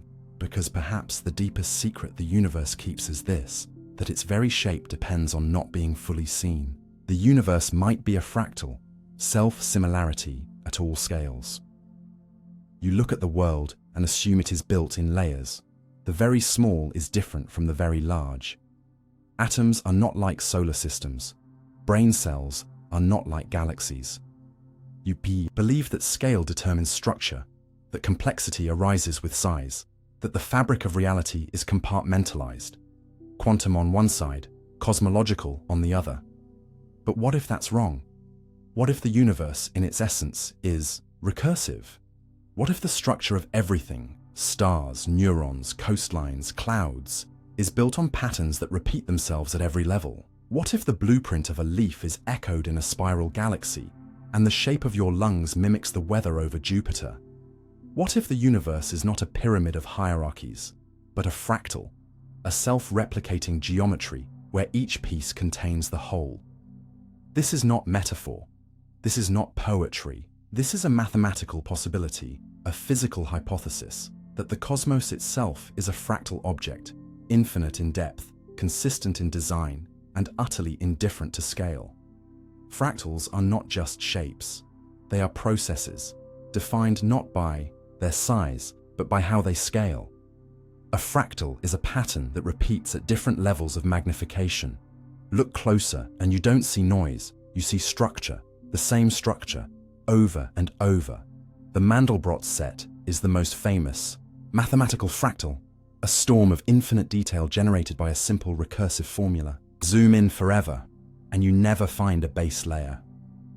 You only find more of the same, spirals within spirals, boundaries that blur into themselves. But fractals are not confined to blackboards. They are everywhere in nature. The branching of trees, the networks of rivers, the jaggedness of coastlines, the spiral of a hurricane, the structure of your lungs, your circulatory system, your brain. These are all fractals, self-similar, irregular, and infinitely complex. But what if this self-similarity isn't just a coincidence of biology or geography? What if it is the very logic of existence? What if the universe isn't built from particles in empty space, but from recursive transformations, mathematical rules that generate form from feedback, symmetry from iteration? What if atoms are not fundamentally different from galaxies, but simply smaller expressions of the same universal geometry? In other words, what if scale is an illusion? Some physicists have begun to consider this, the idea that space-time itself might be a fractal, quantum foam at the Planck scale, rough and infinite, not smooth and featureless. That gravity might emerge from entropic flows through a fractal vacuum. That the fabric of the universe is granular, textured, recursive. Studies of large-scale structure, how galaxies cluster and form filaments, have revealed patterns eerily reminiscent of fractal organization. The cosmic web, a vast network of matter stretching across the universe, looks astonishingly like the neuronal network of a brain. Not just in appearance, but in statistical structure. The power laws, the distribution of nodes, the clustering coefficients, these metrics mirror each other. This is not hallucination. This is measurable similarity across a difference of scales so vast it breaks the mind. And if the universe is a fractal, what does that mean for you? It means that the boundary between the micro and the macro dissolves. That looking inward is not different from looking outward. That self and cosmos are not opposed, but reflections. Your thoughts may echo the structure of galaxies. Your memories may trace the folds of space. The branching of your capillaries may follow the same algorithm as the formation of intergalactic gas. You are not a byproduct of a separate universe. You are the universe, recursively expressed. This changes your relationship with knowledge. In a fractal cosmos, you don't need to climb up hierarchies to find meaning. You can look at any level, any system, and find the fingerprints of the whole. Fractals collapse the distinction between part and totality, between local and global. Every piece contains a distorted echo of the entire structure. And that means everything matters. Every choice, every action, every perception reverberates across scales. Your smallest thought is part of the shape of everything. And yet, fractals also challenge control. Because in a fractal, predictability becomes impossible. Tiny differences in input create massive differences in output.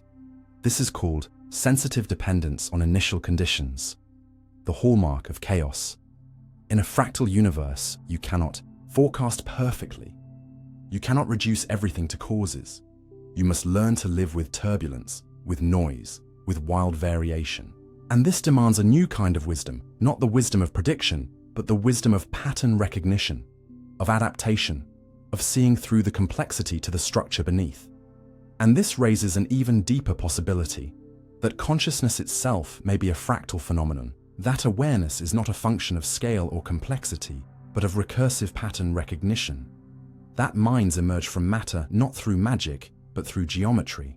That your awareness, the way your attention flows, the way your identity branches, and folds and curls, is a fractal process.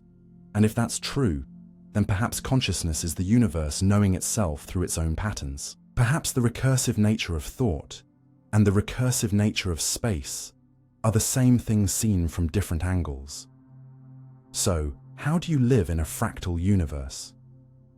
Maybe you begin by seeing the world not as made of things, but of relationships, of echoes. You look at a tree and see the same logic in its limbs as in your lungs. You look at clouds and see neurons. You listen to music and feel the pulse of gravity. You stop separating science from spirit, matter from mind, part from whole. You see your suffering, your joy, your fear, not as isolated events, but as repeating structures, as loops within loops, shaped by deeper flows, and you begin to forgive complexity. You stop demanding simplicity. You accept that truth is not always clean, not always linear, not always solvable. You learn to navigate roughness, to live with infinite edge, and you begin to feel at home in the recursive storm. Not because it makes sense, but because it is sense. So when you feel small, remember, you are not less important because you are a detail. You are sacred because you are a detail. And if the universe is a fractal, then every part is holy. Every spiral matters. Every curve carries meaning, including yours. How the universe knows to follow mathematical laws. You wake up every day in a world that behaves. The sun rises, apples fall, water boils at 100 degrees Celsius, light bends around stars. The atoms in your body obey the same rules as those in distant galaxies. Everywhere you look, patterns persist, ratios hold, equations predict, symmetries emerge, and you assume, without ever really questioning it, that reality runs on rules, that the universe, for reasons unknown, obeys laws, not just occasionally, not just locally, but absolutely, reliably, mathematically. You build bridges because numbers work. You launch rockets because formulas hold. You decode DNA, simulate storms, model epidemics, all because the cosmos itself, in all its mystery, appears to read from a script written in mathematics. But stop for a moment, truly stop, and ask, why? Why should nature follow rules at all? Where did these laws come from? Who or what enforces them? How does the universe know how to behave? This is not just a philosophical curiosity. It's one of the most profound mysteries in all of science, because while physics describes what the laws are, it doesn't explain why there are laws in the first place. Nor does it explain why these laws are mathematical. Why is the universe intelligible? Why can abstract human symbols written on a blackboard describe the workings of neutron stars, quantum fields, and black holes? Why is there a correspondence, deep, uncanny, precise, between the language of math and the machinery of reality? Eugene Wigner called this the unreasonable effectiveness of mathematics, and even he, a pioneer of modern physics, confessed bewilderment at it. Math, after all, is a human invention, an abstract game of symbols and logic. And yet, the universe seems to run on it. You might assume this is just coincidence, that we notice only the parts of reality that are mathematical, because those are the only parts we can describe. But that answer feels shallow, too convenient. The correspondence goes too deep. Maxwell's equations predicted radio waves. Schrödinger's equation predicted quantum tunneling. Einstein's field equations predicted gravitational waves and black holes. Dirac's equation predicted antimatter before it was ever observed. Again and again, equations written in the quiet of thought have revealed features of the universe no one had imagined. Not just approximate descriptions, but exact ones. Math doesn't just describe the universe, it seems to create it. So again, you must ask, how? Does the universe follow laws because the laws are baked into the fabric of reality?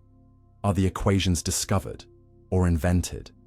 Are they external truths that the universe conforms to, like rules of a game? Or are they internal constraints, expressions of how the universe must be, given its structure? Is math the blueprint of creation or the shadow it casts? Some physicists argue that the laws of nature are emergent, that they arise from deeper principles, perhaps from symmetry, entropy, or information theory. Others propose that the universe explores all possibilities, and we live in the one where the rules happen to be stable enough for observers to arise. Still others suggest a Platonic view, that mathematical structures exist independently of space and time, and the universe is one such structure instantiated in reality. In this view, math is more real than matter. The universe isn't just described by math, it is math. But even these explanations stumble on a harder question. Enforcement. How does the universe know which equations to obey? There's no cosmic referee, no chalkboard in the sky, and yet the speed of light is always 299,792,458 meters per second. The charge of the electron never changes. The fine structure constant holds steady. The laws do not drift. They do not fluctuate. They do not forget. The universe behaves as if it's reading instructions. But where are they written? This is where things turn strange. Some philosophers and physicists suggest that the laws themselves may be the result of self-consistency, that the universe must obey rules, not because someone imposed them, but because any reality that lacks internal coherence cannot persist. In other words, laws are not rules, but invariants, structures that must hold if anything is to hold at all. A chaotic, lawless universe would immediately collapse. It would be uninhabitable, unbuildable. It wouldn't be a universe, it would be noise. And so, only universes with consistent rules can exist. This doesn't explain why our universe follows the laws it does, but it explains why it follows some laws. Others go further. They suggest that the laws of physics are not fixed, but evolving. That universes reproduce, perhaps through black holes, and each new universe inherits slightly different constants. Over eons, the universes with stable, rule-following properties dominate. Cosmic natural selection. In this view, we live in a universe that follows laws because only such universes can create structure, stars, complexity. We are not in a law-following universe by chance, but by necessity. Still, even this raises a deeper question. What meta-law determines how the laws evolve? What guides the process itself? And still, beneath every answer lies the silence of mystery. Because at some point, you must face a possibility that is both humbling and awe-inspiring. That the universe does not obey laws in the way you obey traffic signs. It does not follow rules, it is rules. It does not know mathematics, it is mathematics, in motion. In that sense, your question may be inverted. The universe does not conform to laws, it generates them. It does not read a script, it writes it, endlessly, in every moment, in every interaction. And what you call laws are the stable relationships that emerge from the self-structuring nature of reality. So how do you live in a universe that behaves with such elegance? Maybe you stop thinking of math as sterile, as cold, as separate from you, and start seeing it as the grammar of being. When you write an equation, you are not inventing something, but glimpsing something that was always there. When you marvel at symmetry, you are not imposing order, but recognizing the order that shaped you. Maybe you stop dividing reason from wonder, because in the end, the laws of nature are not laws in the legal sense. They are laws in the poetic sense, not commands, but harmonies, not decrees, but resonances. And maybe this changes how you see yourself. Because if the universe obeys laws, and if those laws are mathematical, and if your brain evolved to understand mathematics, then you are not a mistake. You are not foreign to the world. You are its expression. You are a self-aware subset of a lawful reality, reaching back through numbers to touch the infinite. You are the universe dreaming in equations. So when you ask, how does the universe know what to do? Maybe the answer is, it doesn't need to know. It is what it does. It is its own law. It is its own answer, and so are you. Why mathematics is unreasonably effective at explaining the universe. You sit in a quiet room with a pen, a piece of paper, and a thought. You scratch symbols, abstract, silent, meaningless without context. And yet, somehow, impossibly, those symbols can describe stars exploding in other galaxies. They can predict where a planet will be a century from now, or how an electron will behave in a lab you've never seen. The equations you write in stillness ripple outward and match the rhythm of reality. It is absurd, and it is miraculous. The strange truth is this: mathematics, a creation of the human mind, a logic system born from counting sheep and measuring fields, turns out to be the most reliable key to unlocking the structure of the universe. And not just approximately, not just metaphorically, but exactly, perfectly, with precision so uncanny it borders on the supernatural. You write down numbers, and nature obeys. Why? This question has haunted scientists and philosophers alike for centuries. Because there is no obvious reason why math should work at all, let alone work this well. Mathematics is a mental construct. It begins with intuition, develops with axioms, unfolds with proofs, and yet its predictions match reality with stunning accuracy. Maxwell's equations gave us radio. Newton's laws landed spacecraft on distant moons. Schrödinger's equation explains the structure of atoms. Einstein's relativity described black holes decades before they were detected. Dirac's equation predicted antimatter before it was ever seen. All from symbols, from symmetry, from logic, not from experiments, but from thoughts. This is what Eugene Wigner called the unreasonable effectiveness of mathematics. It's not just that math is useful, it's too useful. It doesn't just describe nature, it seems to be embedded in it.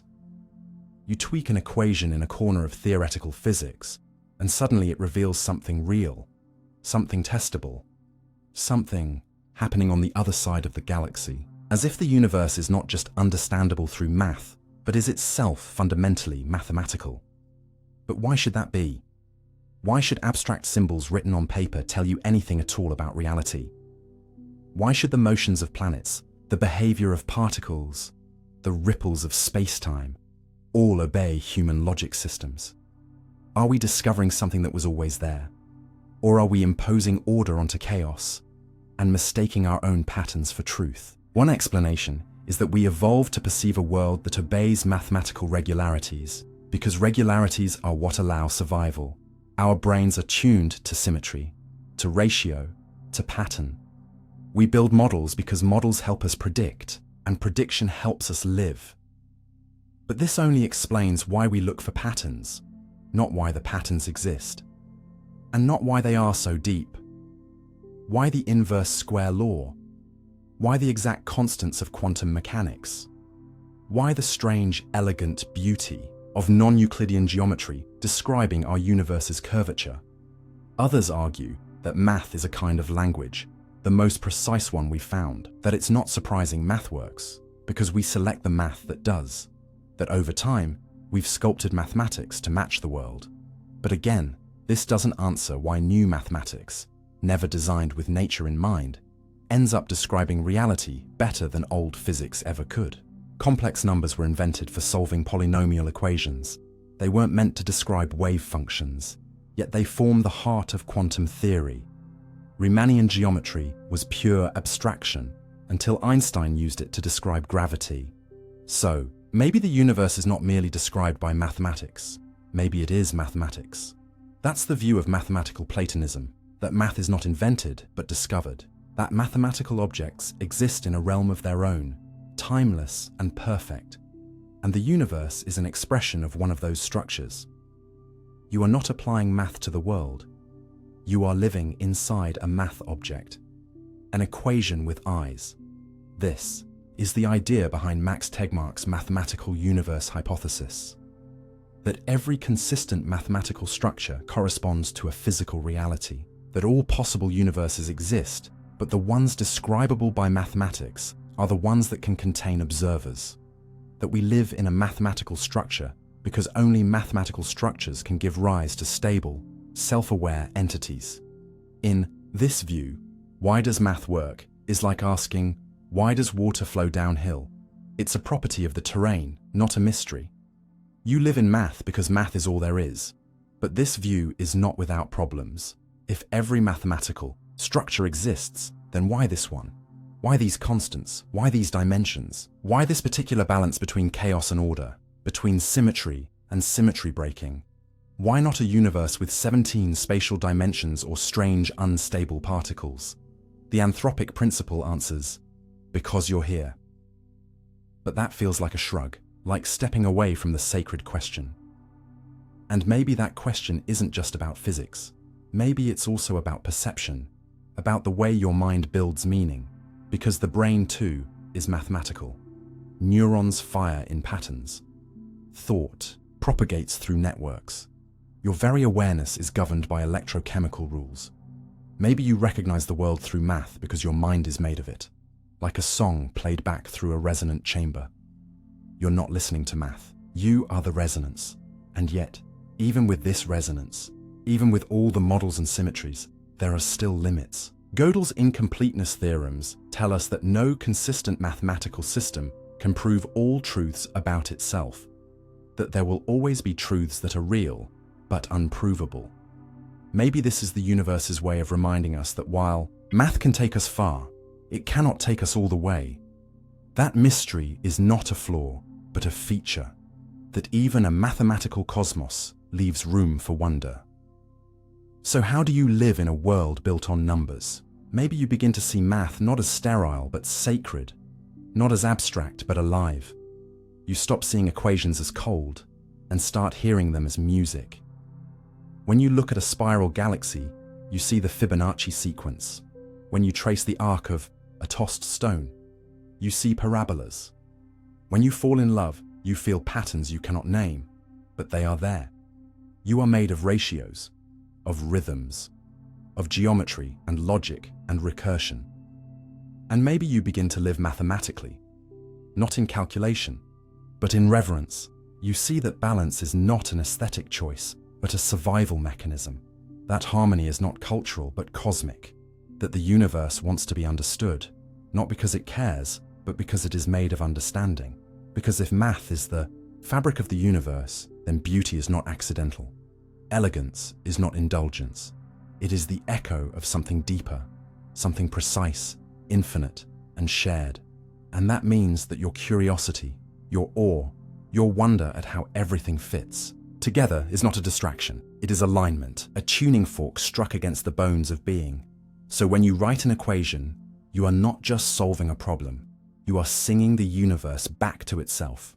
You are translating silence into structure. You are naming what already is in the only language the universe has ever spoken. And when you ask, why does mathematics work? Maybe the answer is simple.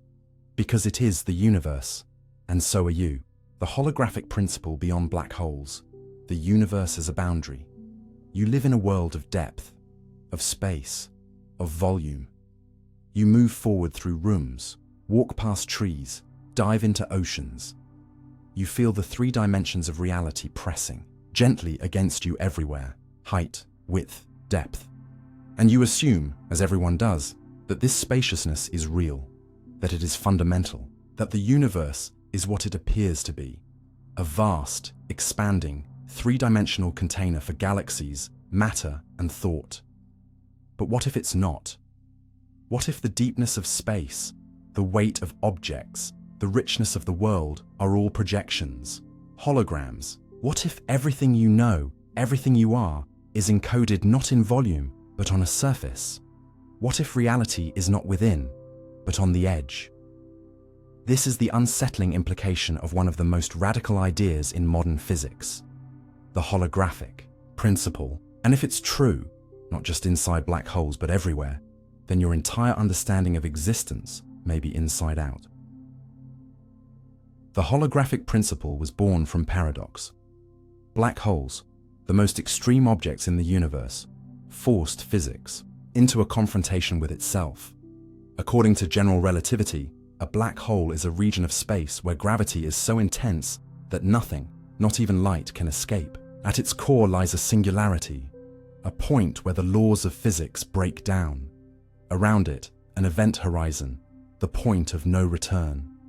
Anything that crosses the horizon is lost forever, or so it seemed.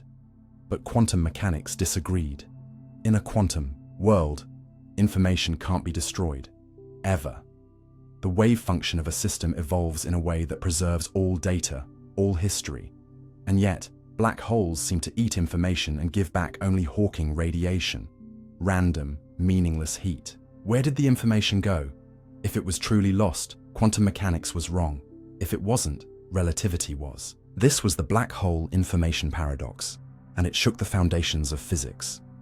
And then came a strange insight, first from Jacob Bekenstein, then deepened by Stephen Hawking. They discovered that the entropy, the amount of information inside A black hole was not proportional to its volume, but to the area of its event horizon. Not how much space was inside, but how much surface surrounded it. This was shocking. In every other context, entropy scales with volume. But here, on the edge of physics, the universe whispered a different rule. And that whisper became a roar. Physicist Gerard 't Hooft and later Leonard Susskind proposed a radical resolution. What if the entire content of a volume of space, everything inside it, is fully described by information stored on its boundary, like a hologram, where a two-dimensional surface encodes a three-dimensional image? Perhaps reality itself is a projection, a mathematical transformation, a decoding of information that is fundamentally on the surface. What you perceive as depth is the illusion. What is truly real is the boundary. This was not metaphor. It became the basis of the ADS-CFT correspondence, one of the most powerful results in string theory. In this model, a gravitational universe in 5 dimensions is mathematically equivalent to a quantum field theory on its 4-dimensional boundary. Everything inside, including space, time, and gravity, emerges from a lower-dimensional non-gravitational system. The universe as a hologram is not just poetic, it is precise. But here's the part that changes everything. This doesn't just apply to black holes, it might apply to the entire universe. Some physicists believe that our observable reality, this 3-dimensional stage we walk upon, may itself be encoded on a 2-dimensional cosmic boundary far beyond what we can see. The fabric of space-time, the flow of time, the presence of matter. These may all be emergent phenomena, illusions arising from more fundamental information written on a surface we can never touch. And if that's true, then space is not fundamental. Time is not fundamental. The universe is not out there in the way you think. It's a projection, a decoding. The real universe may lie on a flat boundary, and what you experience as physical presence is a kind of mental simulation, an internal rendering of external code. This raises unsettling questions. If you are a projection, what does that say about your body? Your thoughts? Are you real, or are you merely emergent? And if your mind is part of the hologram, is your consciousness encoded on the boundary too? Is your sense of depth, of self, of motion, an echo of something else? And it doesn't stop there. The holographic principle suggests that everything you do, every moment of awareness, every choice, every act of perception, is recorded not inside you, but on the edge of the cosmos. Like a cosmic hard drive, the boundary holds the full history of everything. Your past is not gone. It is encoded, not just metaphorically, but literally. Information cannot be lost. You are etched into the structure of the universe itself, and this reframes everything. Death, memory, meaning. If what matters is written on the boundary, then your legacy is not in dust, but in data. You are not fading, you are persisting on the wall of the world. So how do you live in a holographic universe? Maybe you start by letting go of depth. You stop treating space as absolute. You stop clinging to the illusion of location. You begin to see reality as information, not as objects, but as patterns. You realize that perception is a decoding, not a witnessing. That your consciousness is not inside your head, but part of the surface map. And maybe you begin to honor the surface, not just cosmically, but personally. You stop dismissing what's on the outside. You realize that surface is not shallowness, it is essence. What appears is not what hides reality, but where it is written. And so you begin to pay attention to patterns, to echoes, to repetitions. You see the face of someone you love and realize, this is a projection, yes, but a holy one, a window into the data. And you stop needing more, because everything is already there. You are already written on the wall. What is consciousness made of? Neuroscience still doesn't know. You close your eyes, and yet experience remains. You hear the soft hum of blood in your ears, feel the weight of your limbs, drift across thoughts like clouds in a sky you didn't create. Even without sight, without sound, without movement, something persists. some irreducible awareness that you are here, that there is a you experiencing all of it, not just reacting to input, but knowing it. And as obvious as it feels, this daily personal fact of consciousness, science still has no idea what it actually is. Your neurons fire. Your brain lights up in fMRI scans. Molecules exchange signals across synapses. But how does any of this become a feeling, a thought, a sense of presence? Where in this electrical symphony is the moment you realize you exist? What is consciousness made of? What substance, physical, mathematical, or otherwise, gives rise to subjectivity? We have theories, we have correlations, but the truth, beneath all the technical jargon and confident TED Talks, is this: neuroscience still doesn't know.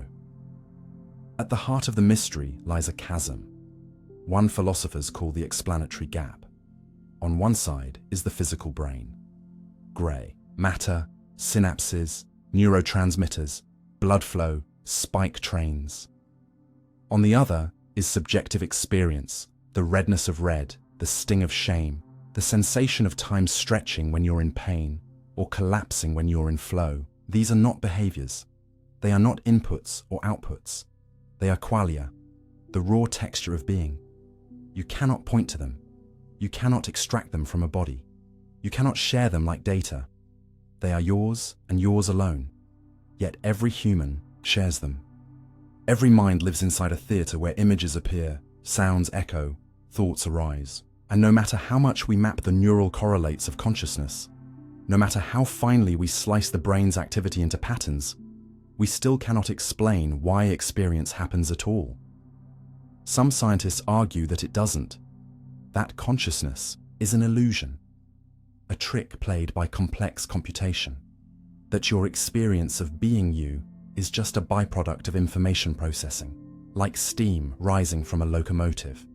This is the eliminativist position. It says that subjectivity feels real because the brain tells a story, but there's nothing actually there. But this explanation collapses under its own paradox.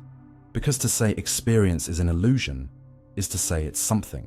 An illusion is still an experience. Denying the reality of consciousness still requires consciousness. The very act of questioning it presupposes it. It's the one thing you can't deny.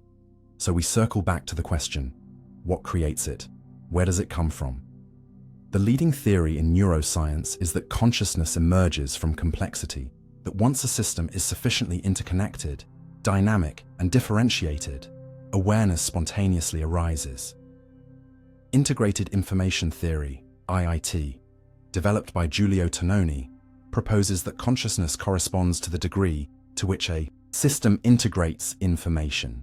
The more irreducible the network, the more it cannot be broken into independent parts, the more conscious it is. But IIT still doesn't say how integration becomes awareness. It only gives a mathematical framework for when and where it might happen. Another theory, Global Workspace Theory, GWT, likens consciousness to a theater.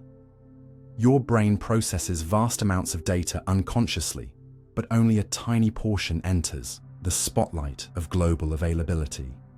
This spotlight is what you experience.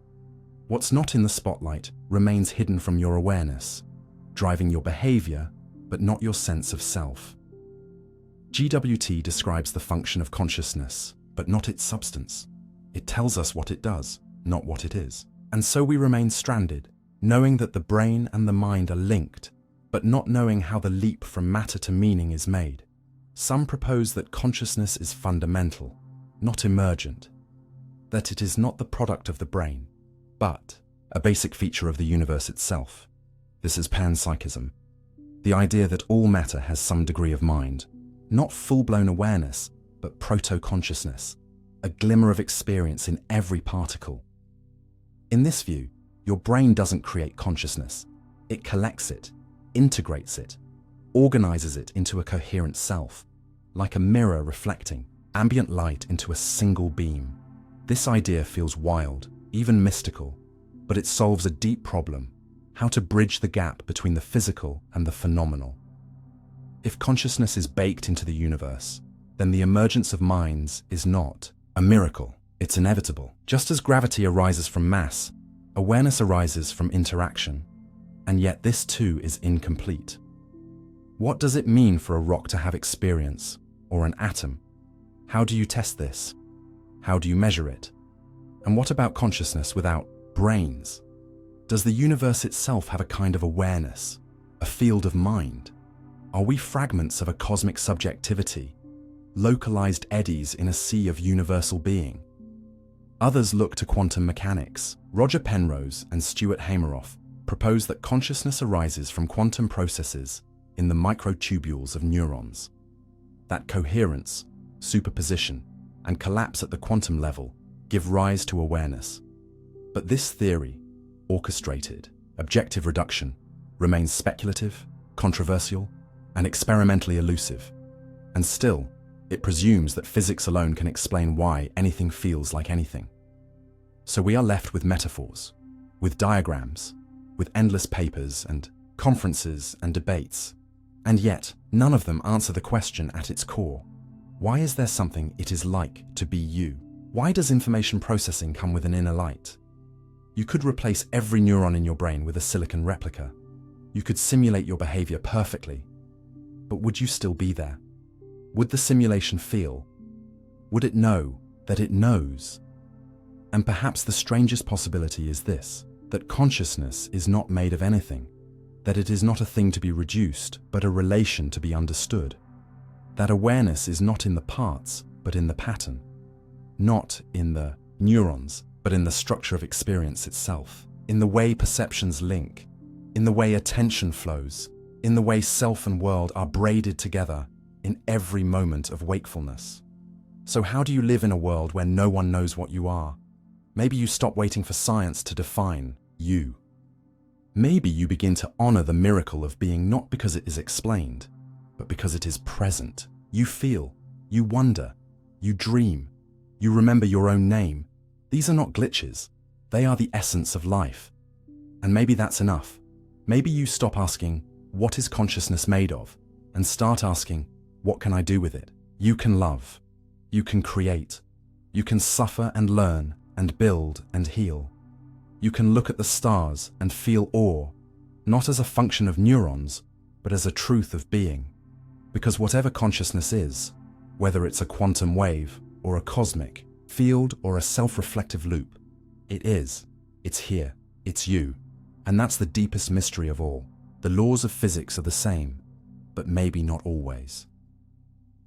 You were raised to believe in permanence, not the permanence of objects or moments, but of principles, of structure, of law. That beneath the wild flux of matter and energy, of chaos and change, there is order. That the universe is held together by rules not written by hand or chance, but inscribed into the fabric of existence itself. Rules that govern the orbit of planets and the spin of electrons with equal grace. Gravity, electromagnetism, the strong and weak nuclear forces, all unified not in form but in certainty. You were taught that these laws are universal and unchanging, that the constant speed of light isn't just a number, but a boundary, that Planck's constant isn't a suggestion, but a signature. You learned that the fine structure constant binds light to matter, that the proton's mass doesn't vary from one galaxy to another, that space-time warps the same way in every direction. And because of this trust, civilizations built cathedrals of science. They launched metal into the void on trajectories guided by mathematics. They discovered black holes and mapped out the early glow of the cosmos. They assumed that a law discovered in one corner of the universe must apply in all others. That nature does not play favorites. That physics is not local dialect, but a universal language. And so, we mapped, we measured, we sent Voyager into the silence with the confidence that wherever it traveled, the rules would still apply.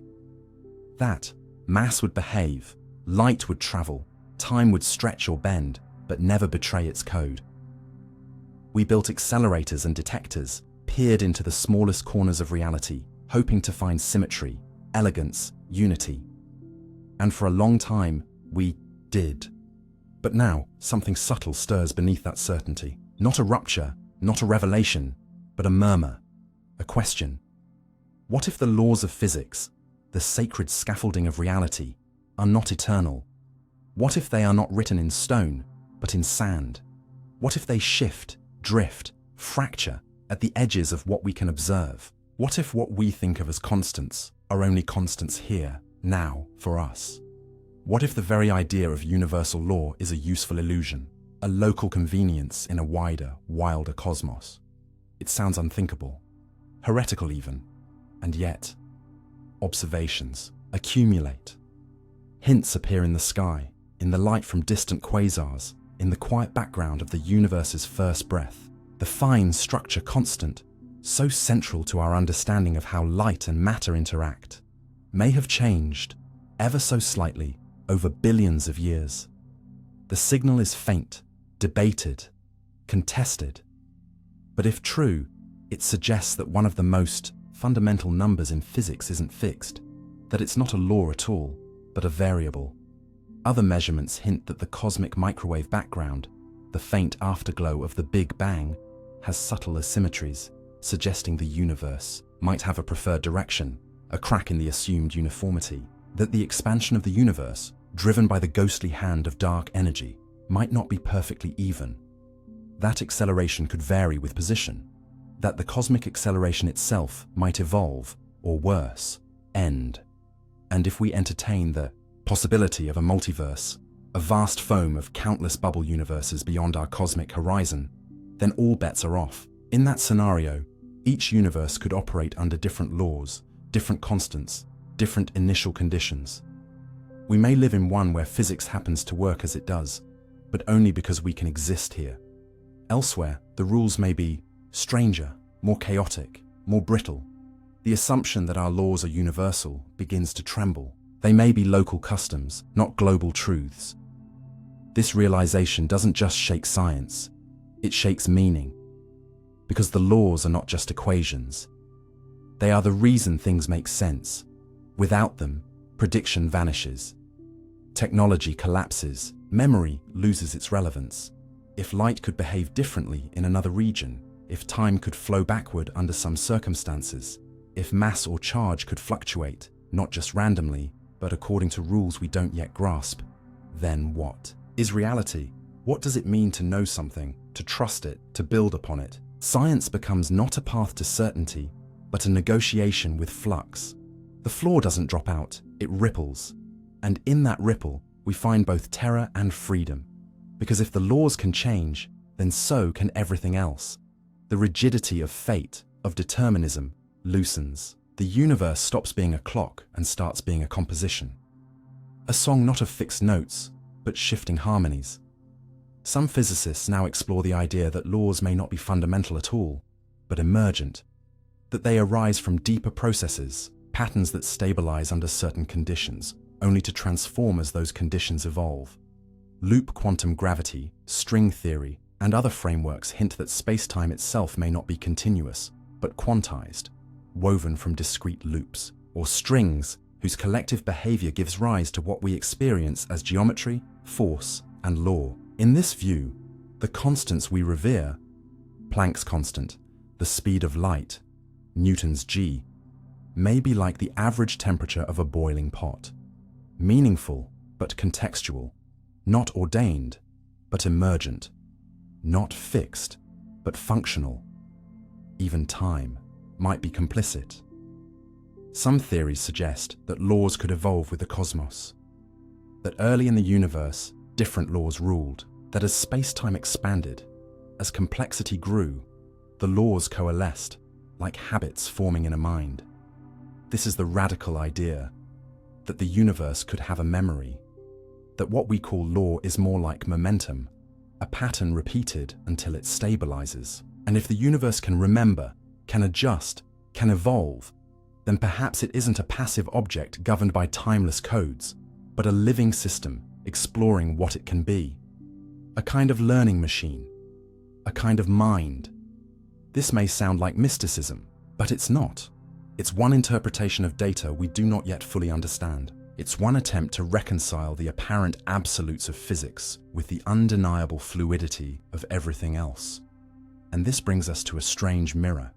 If the laws are not laws but tendencies, then what are you? Are you a creature born into a stable cosmos, or a process entangled with it? If the rules that govern matter can change, then so can the meanings you attach to memory, to choice, to identity. If gravity can shift, then so can grief. If light can bend more sharply tomorrow than it does today, then perhaps the weight of your past can bend too. The implications are profound. They stretch from cosmology to consciousness, from the black holes at the edge of the universe to the quiet tremors inside your chest. Because in a universe where laws may change, nothing is ever truly fixed. And that means the future is not just unknown, it is undefined. Not a path waiting to be discovered, but a space waiting to be shaped. And you are part of that shaping. Your choices ripple, your questions matter, your attention participates in what reality becomes. So how do you live in a universe that may not be finished? You begin by letting go of finality, of dogma, of the belief that knowing is the same as controlling. You stop demanding that reality hold still. You learn to love the questions, to cherish the dance, to see science not as a fortress, but as a bridge, something built not to contain the unknown, but to reach toward it. You honor the patterns, but remain open to their evolution. You build telescopes and equations, yes, but also humility, wonder. You begin to see beauty not just in symmetry, but in deviation, not just in certainty, but in possibility. And you start to understand that if the universe is a song, then the most powerful moments are not the ones that repeat, but the ones that shift key. That laws may not be prisons, but poetry, that they hold us gently, like rhythm holds melody, not to trap it, but to let it soar. And perhaps that is the final gift of this idea, not fear, but freedom. The freedom to not just observe, but to participate. To see yourself not as a passive witness to eternal truths, but as a note in a melody still being written, a vibration in a universe that may still be learning how to sing. And if that's true, then your story is not constrained by what has been discovered, but inspired by what remains to be. You are not here to memorize the rules. You are here to listen to the music, to feel the shift, to help the song evolve. Because the laws of physics may be the same, but maybe not always. And maybe that's the point. The blank slate illusion. Are you really free from programming? You arrive in the world fragile and open, a sponge for sensation, long before you ever have the tools to question it. The warmth of a caregiver's touch, the tone in their voice, the timing of eye contact, these primal interactions begin etching rules into your nervous system. You don't remember agreeing to them. You couldn't. There was no you yet, not in the narrative sense, just a growing brain in a chaotic world, slowly learning how to map input to survival. And that's where the programming begins, not with deliberate control, but with ambient pattern. Smiles are good, yelling is bad, reaching gets attention, crying produces comfort, or doesn't. You are rewarded into becoming a particular version of yourself, and you internalize it so deeply that years later, you won't see the script, you'll just call it personality. But was it yours? Even the way you process affection, the cadence of your speech, or the muscles you tighten when anxious. These are inherited behaviors. Layer after layer of influence constructs you. And by the time your conscious mind emerges into narrative thought, you've already been shaped into a form that believes it is unshaped. You speak, but with a tongue you didn't design. You choose, but from a menu created by others. Even your rebellion is forecastable, a deviation designed by what you're rebelling against. I am not like them, you say. But who told you what they are? Every resistance has a reference point, and that reference lives inside the same matrix. Biologically, you're no more exempt. Your DNA encodes instructions for how easily you trust, how quickly you anger, how long you linger in sadness. You are a machine with a consciousness trapped in it, sophisticated, adaptable, but not original in the way you assume. Your cells react predictably to chemical signals. Your endocrine system whispers directives into your moods. Even the rate at which your neurons fire, whether they tend toward anxiety or calm, is predetermined by configurations you didn't assemble. And yet, remarkably, you develop the belief that your inner voice is yours, that you command it. But How could you? When did you install that voice? Was it when your parents scolded you and you internalized their tone? Was it when teachers graded your curiosity and your brain learned that safety lies in obedience? Or was it later, when marketing told you who to be and you said yes, not because you wanted to, but because everyone around you already had? Even the pace of your thought is dictated by the tools you were given. Language, memory, symbols. The words you think in are not private, they are borrowed. You were taught them. They shape how you frame reality. If your language lacks a word for something, your brain is less likely to notice it. If your culture avoids naming certain truths, you're less likely to question them. Language does not just express thought, it creates it. And your internal dialogue, that supposed bastion of selfhood, is a puppet show using inherited scripts, and yet you trust it. You mistake fluency for authenticity. I think, therefore I am, Descartes said. But what if you think as you were taught to think, and therefore you are not what you believe? What if you is a product, not a presence, a construct, not a creator, and yet you function? You move through the world believing you are making decisions, crafting a life, enacting a vision.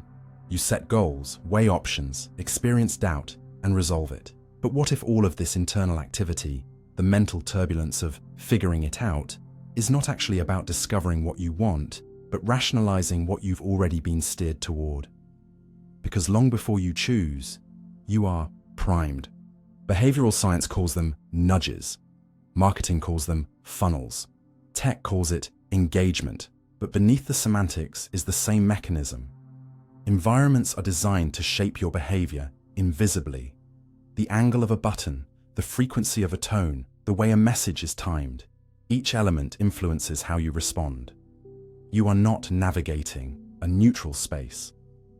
You are walking through a behavioral architecture designed by people who understand your mind better than you do. They don't need to control you. They just need to shape the context.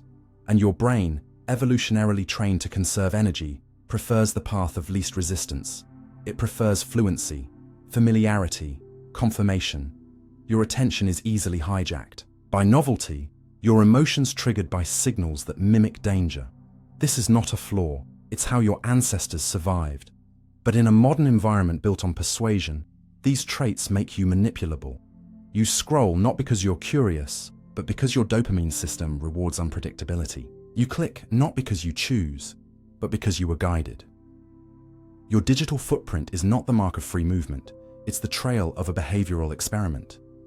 And the worst part, you feel good doing it. Because you were programmed to enjoy the illusion of agency. You feel like you're exploring when you're really looping. Your curiosity is contained within curated paths. And the algorithms watching you don't just see your behavior, they anticipate your next move. They serve you what feels like choice, but is really reinforcement. And you believe it, because believing you are free is part of the program. Even your resistance is predictable. You install ad blockers, take digital detoxes, swear off social media, but all within the confines of a system that anticipated this exact pattern. The code has evolved to accommodate dissent. Your rebellion is part of the loop, just like a chess game where every piece you move has already been studied, classified, and countered. And so you ask, where then is freedom?